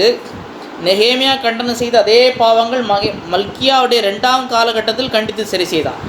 நெகேமியா என்ன பாவங்கள் கண்டித்து உணர்த்தினாரோ அதே தான் இவரும் கண்டித்து உணர்த்துகிறார். ஆசாரியர்கள் அசட்டை, லேவியரை வழங்கொன்று செய்யும் தசமபாக புறக்கணிப்பு, புறஜாதி பெண்களின் கலப்பு திருமணம், இந்த காரியங்களை பற்றி பேசுகிறார். நெகேமியா வருவதற்கு சற்று முன்பாக மல்கியா இந்த தவறான வழிகளுக்கு எதிராக ஏற்கனவே கண்டனம் செய்திருக்கிறார். கருது சரியாக இருக்கிறது. ஏன்னா நெகேமியா ஆரம்பத்தில் சீனில் இல்லை, அவர் அனுமதி கொடுக்கிறார். ராஜா அனுமதி பானபத்திரக்காரனாக இருக்கார். அனுமதி கொடுத்த பிறகு தான் வர்றார்.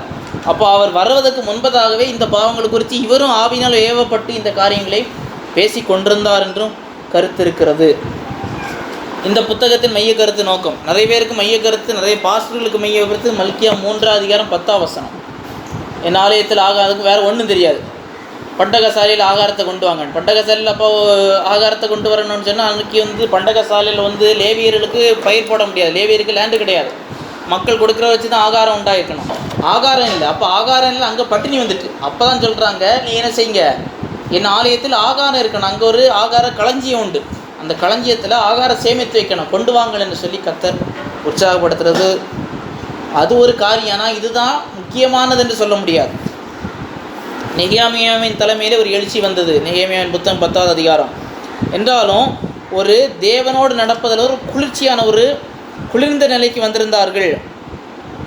நியாயப்பிரமாணத்தில் மாயையாக கை கொள்கிறாங்க. மல்கியா குற்றஞ்சாட்டின குற்றங்கள்லாம் இந்த ஜனங்கள் இருக்கிறாங்க. சோம்பேறித்தனம், காணிக்கை புறக்கணிப்பு, புறஜாதி பெண்கள் கலப்பு திருமணம். என்றாலும் தேவன் ஏன் எங்களை ஏற்றுக்கொள்ளவில்லை என்று இவங்க சைடில் தப்பு இல்லை, தேவன் தான் ஏதோ ஏற்றுக்கொள்ளவில்லை என்று சொல்லி அவர்கள் நினைத்து கொண்டிருக்கிறார்கள். அதை இந்த தீர்க்கதரிசி என்ன செய்கிறார், கண்டிக்கிறார். அப்போது அதான் 1ஆம் அதிகாரத்திலே பார்க்குறேன். நான் உங்களை சிநேகித்தேன் கர்த்தர் சொல்கிறார், அதற்கு நீங்கள் எங்களை எப்படி சிநேகித்தேன்கிறீர்கள்? நான் ஏசா யாக்கோபு சகோதரனோ, யாக்கோபை சிநேகித்தேன், ஏசாவே வெறுத்தேன் என்று சொல்லி சொல்லுகிறார். இவங்க எப்படி எங்களை சிநேகித்தீர் என்று இவங்களை கேட்கிற அளவுக்கு வந்து விட்டார்கள். ஆசாரியர் மற்றும் மக்களின் கேள்விகளுக்கு பதிலளிக்கும் விதமாக அவருடைய பாவங்களை பின்வாங்குதலே மோசமான மனோபாவத்தை வெளிப்படுத்தி கடிந்து கொள்ள மல்கியா எழுதினார். மேசியாவுக்கு வெளியே ஆயத்தமனு கர்த்தருடைய தூதனை குறித்து ஊக்கமளிக்கும் வார்த்தையை முடிக்கிறார். கடைசியாக அந்த புத்தகம் முடியும் போது கர்த்தருடைய தூதன் வருகிற யோவான் ஸ்நானன், கர்த்தருக்கு வெளியே ஆயத்தப்படுத்துங்கள், பாதையை சுவைப்படுத்துகின்ற வனாந்திரத்தில் சத்தம் உண்டாகும். அதுக்கு பிறகு உடன்படிக்கையின் தூதனானவர் வருவார். கிறிஸ்துவை குறித்த முன்னறிவிப்பு கொடுக்கப்படுகிறது. இப்போ ஆராதனையை மக்கள் புறக்கணிக்கிறதை மல்கியா கண்டித்ததையும் மனம் திரும்ப அழைத்ததையும் கொடுக்கப்பட்டிருக்கிறது. அதுதான் முக்கியமான காரியமாக இருக்கிறது. அதை கிளீசன் ஆர்கர் எப்படி குறிப்பிடுகிறார் என்று சொல்லும் போது, தேவனுடைய கருணை தானியத்தின் மேலே நாட்டின் பொருளாதார வளத்தின் மேலே வர வேண்டும் என்றால் தேவனின் பார்வையில் தேவனுக்கு நேராக உண்மையும் பரிசுத்த வாழ்க்கையும் வாழ்வது அவசியமானது என்பதே இந்த புத்தகத்தின் மைய கருத்து. இஸ்ரவேல் மக்கள் பரிசுத்த ஜாதியாகவும் மேசியாவும் வருகிக்க காத்திருப்பவர்கள் தாங்கள் அழைக்கப்பட்ட உயர்ந்த அழைப்புக்கு ஏற்றவர் வாழ வேண்டும். மேசியாவின் குணமாக்கும் ஊழியமும் நியாய தீர்ப்பும் மக்கள் எதிர்பார்த்தவற்றை நிறைவு செய்யும். பொருளாதார ஆசீர்வாதம் வர வேண்டும், நாடு செழிக்க வேண்டும், தானியத்து உயர வேண்டும் என்று சொன்னால் தேவனுக்கு நேராக உண்மை பரிசுத்த வாழ்க்கை ஜனங்கள் எப்படி இருக்கணும், அப்போ அது வரும். அதுதான் அந்த மைய கருத்தாக இருக்கிறது. முக்கியமான நபர் மல்கியா. இயேசுவை குறித்து என்ன முன்னடையாளம் என்று சொல்லும் போது, இதோ உலகத்தின் பாவத்தை சுமந்து இருக்கிற தேவ ஆட்டுக்குட்டி என்று சொன்ன யோவான் ஸ்நானனுடைய வார்த்தைகள் இந்த அமைதியை தகர்த்தது. இதோடு இந்த புத்தகத்தில் ஒரு சைலண்ட் இயர்ஸ் இவருக்கு தீர்க்கதரிசியோட முடிகிறது. அந்த முடிவை தகர்த்து இது யோவான் தீர்க்கதரிசியுடைய அந்த வார்த்தைகள், யோவான் ஸ்நானனுடைய வார்த்தைகள்னு சொல்லி பார்க்கிறோம். இதுக்கு மல்கியாவுடைய புத்தகம் முகவரியாக இருக்கிறது. தேவனுக்கு வழியை ஆயத்தப்படுத்துகிற தூதனை குறித்து மல்கியா பேசுகிறார். மல்கியா 3:1 இருக்குது, ஏசாயா 40:30 இருக்குது. யோவான் ஸ்நானன் இதை பின்பற்றி நிறைவேற்றினான்னு சொல்லி பார்க்கிறோம். வழியை ஆயத்தம் செய்ய போகிறவரை பற்றி முன்னுரைத்தார். யோவான் ஸ்நானன் தீர்க்க தரிசனத்தை பூர்த்தி செய்தார். அடுத்த வசனத்தில் ஆனால் கடைசியில் இந்த பற்றி பேசிட்டு கடைசியில் 2வது வருகைக்கு போயிடுறார். எத்தனாவது வசனத்தில் என்று சொல்லி பார்க்கும்போது 2 முதல் 5 வசனங்கள், 3வது அதிகாரம் 2 முதல். ஆனாலும் அவர் வரும் நாளை சகிப்போம் யார்? அவர் வெளிப்படுகையில் நிலைநிற்பார், புடமிடுவதின் அக்கினியைப் போலவும் வண்ணானுடைய சௌக்காரத்தைப் போலவும் இருப்பார். அவர் உட்கார்ந்து வெள்ளியை புடமிட்டு சுத்திகரித்து கொண்டிருப்பார். அவர் லேவியின் புத்திரரை சுத்திகரித்து அவர்கள் கர்த்தருடையவர்களாக இருக்கும்படிக்கு நீதியை காணிக்கையை செலுத்தும்படிக்கும் அவர்களை பொன்னை போல வெள்ளியை போல புடமிடுவார். முதல் வசனம் 1வது வருகை, 2ஆம் வசனம் 3ஆம் வசனம் 2ஆம் வருகை, 2000 வருஷம் கேப். ஒரு வசனத்துக்கும் அடுத்த வசனத்துக்கு இடையில் இந்த ப்ராஃபட்டிக் கேப் என்று சொல்லுவோம். இதில் இப்படி அநேக காரியங்கள் கூறப்பட்டிருக்கு. என்னென்னால் சிலருடைய பார்வைக்கு மல்கியா 3வது அதிகாரம் அதனுடைய 10வது வசனம், மனுஷன் தேவனை வஞ்சிக்கலாமா? நீங்கள் என்னை இதனாலே வஞ்சித்தோம் என்கிற தசமபாகத்தின் காணிக்கையில் தான் நீங்கள் சபிக்கப்பட்டவர்கள். ஜனத்தாரை நீங்கள் எல்லாரும் என்னை வஞ்சித்தீர்கள். என் ஆலயத்தில் ஆகாரம் உண்டாயிருக்கும்படி தசமபாகங்களில் பண்டகசாலையில் கொண்டு வாருங்கள். அப்போ நான் வானத்தில் பலகணிகளை திறந்து இடங்கொள்ளாமல் போக மற்றவங்களை மேல் ஆசை பரிசிக்க மாட்டுக்கு என்னை சோதித்து பாருங்கள் என்று சொல்லுகிறார். இப்போ கர்த்தரை சோதித்து பார்க்க சொல்லி இப்போ நிறைய சோதித்து பார்த்தெல்லாம் தளர்ந்து போய் இருக்கிற ஒரு கூட்டமும் இருக்கிறது. சோதித்து பார்த்து சோதனை பெருகிற கூட்டமும் இருக்கிறது. ஏனென்றால் தசமபாகம் கொடுப்பது தவறல்ல, கொடுப்பது நல்லது, ஒரு வருமானத்தில் ஒரு பங்கை வைத்து. என்றாலும் இந்த இடத்துல சொல்லக்கூடியது யாருக்கு கட்டளை கொடுக்குறாரு? 3வது அதிகாரம், இது ஆசாரியர்களே இந்த கட்டளை உங்களுக்குரியது என்று சொல்லி வரும்.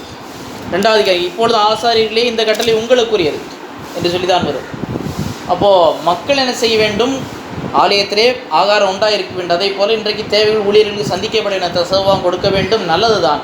ஆனால் கொடுக்காதவர்கள் எல்லாம் நரகத்துக்கு போவார்கள் என்று பைபிளில் இல்லை. தசமம் கொடுக்காத எல்லாம் நரகத்துக்கு போவான்றால் அநேக பாஸ்டர்மாரும் நரகத்திலே பங்கடைய வேண்டியிருக்கும். ஆனால் பைபிள் அப்படி சொல்லவில்லை. அதனாலே மக்களை ஏமாற்றவும் கூடாது. நாம் புதிய ஏற்பாட்டிலே சோதித்து பார்க்க வேண்டிய அவசியம் இல்லை. அவனவன் தன் இறுதி நிச்சயத்தபடி கொடுக்க வேண்டும். ஆனால் எந்த அளவில் அளக்கிறீர்களோ அந்த அளவிலே அளக்கப்படும். மாத்திரமல்ல, இன்னொரு முக்கியமான வசனம் சொல்கிறார். அப்பொழுது கர்த்தருக்கு 3வது அதிகாரம் 16, அப்பொழுது கர்த்தருக்கு ஒருவரோடு பேசிக்கொள்வார்கள், கர்த்தர் கவனித்து கேட்பார். கர்த்தருக்கு பயந்தவர்களுக்கு அவருடைய நாமத்தை தியானிக்கிறவர்களுக்காகவும் ஞாபக புஸ்தகம் அவருக்கு முன்பாக வைக்கப்பட்டிருக்கிறது. அவருடைய நாமத்தை தியானிக்கிறவர்கள், அப்போது நம்மை குறித்தும் ஞாபக புஸ்தகம் வைக்கப்பட்டிருக்கிறது. என்னுடைய சுருக்க குறிப்புகள் என்று சொல்லி பார்க்கும்போது இஸ்ரவேலுடைய நிலை 1வது அதிகாரம் 1 முதல் 5 வசனங்கள். தேவன்பை வெளிப்படுத்தப்படுகிறார். தேவன்பை அவர்கள் சந்தேகிக்கிறார். நான் உங்களை சிநேகித்தேன், ஆனால் இப்போ இவங்க சந்தேகிக்கிறாங்க. தேவன்பை நிரூபிக்கிறார். இஸ்ரவேலுடைய பாவம் மாசுபடுத்தப்பட்டது. 1வது அதிகாரம் 6 முதல் 3:15. உண்மையற்ற நிலை, ஏமாற்றுகிற நிலை, கலப்பு திருமணம் சொல்லும்போது இன்றைய ஜாதிய கலப்பு திருமணம் அல்ல. இன்றைய ஜாதிகள் பைபிளிலே இல்லை. பைபிளில் ஜாதியை பற்றி பைபிளில் பேசலை. ஆனால் வேறு இனம் என்று சொல்லும் போது அந்த பழைய இப்போ அடிமைத்தனத்துக்கு போனதே என்ன பிரச்சனைனால? மற்ற சாலமோன்லேருந்து தொடங்கி புறஜாதி பெண்களை திருமணம் செய்து இவர்கள் கர்த்தரை விட்டு சோரம் போக செய்தார்கள். திரும்பவும் அப்படி செய்தேன்னா இப்போ தான் அடிமைத்தனத்துக்கு போயிட்டு வந்திருக்கிறார். திரும்பவும் அப்படி செய்தேன்னா திரும்பவும் பிரச்சனை வரும். அதனால் அது செய்யக்கூடாது. மற்றபடி கலப்பு ஜாதி திருமணத்தை பற்றி பைபிள் பேசவில்லை. இது ரட்சிக்கப்பட்டவர்கள் ரட்சிக்கப்படாதவர்களை குறித்து தான் இங்கு பேசுகிறது. திருமண முடிவு, பகிரங்கமான பாவங்கள், அடுத்து வரப்போகிற செய்தியாளர் குறித்து திருட்டு, மூர்க்கத்தனம், இதை குறித்து தீர்க்க தரிசனம் கொடுக்கப்படுகிறது. இதை குறித்து அந்த பாவத்தை குறித்து சொல்லப்படுகிறது. அடுத்து வாக்குறுதிகளை குறித்து ஞாபக புத்தகம் என்று வைக்கப்பட்டிருக்கிறதுனால கவனமாக இருங்கள். கர்த்தரை குறித்து உண்மையாய் தானியுங்கள், கர்த்தர் கவனித்து கொண்டிருக்கிறார் என்ற செய்தி கொடுக்கப்படுகிறது. கிறிஸ்துவை குறித்த வாக்குறுதி 4வது அதிகாரம். அடுத்து எலியாவை குறித்த செய்தி கொடுக்கப்படுகிறது. இப்படி பழைய ஏற்பாட்டினுடைய செய்திகள் இதோடு முடிவடைகிறது. இதுவரைக்கும் நாம் 39 புத்தகங்களையும் நாம் சுருக்கமாய் பார்த்து விட்டோம். இந்த மல்கியாவின் புத்தகத்திலே சொல்லப்பட்ட அந்த கடைசி வசனத்திலே ஒடுந்த நான் வந்து பூமியை சங்காரத்தால் அடிக்காத அவன் பிதாக்கிட்ட இருந்த பிள்ளைகள் பிதாக்கிட்ட திருப்புவான் என்கிறதோடு முடிவடைகிறது. 400 ஆண்டுகால இடைவெளி. கர்த்தருக்கு சித்தமான அடுத்த வாரத்திலே ஏற்பாடுகளுக்கு இடைப்பட்ட காலம், அந்த 400 ஆண்டு காலத்தில் என்ன நடந்தது, கிறிஸ்து வருவதற்கு எப்படி வழி ஆயத்தமாக்கப்பட்டது, எந்தெந்த விதங்களிலே ஆயத்தமாக்கப்பட்ட பார்ப்போம். கர்த்தர் நம்மை ஆசீர்வதிப்பார்.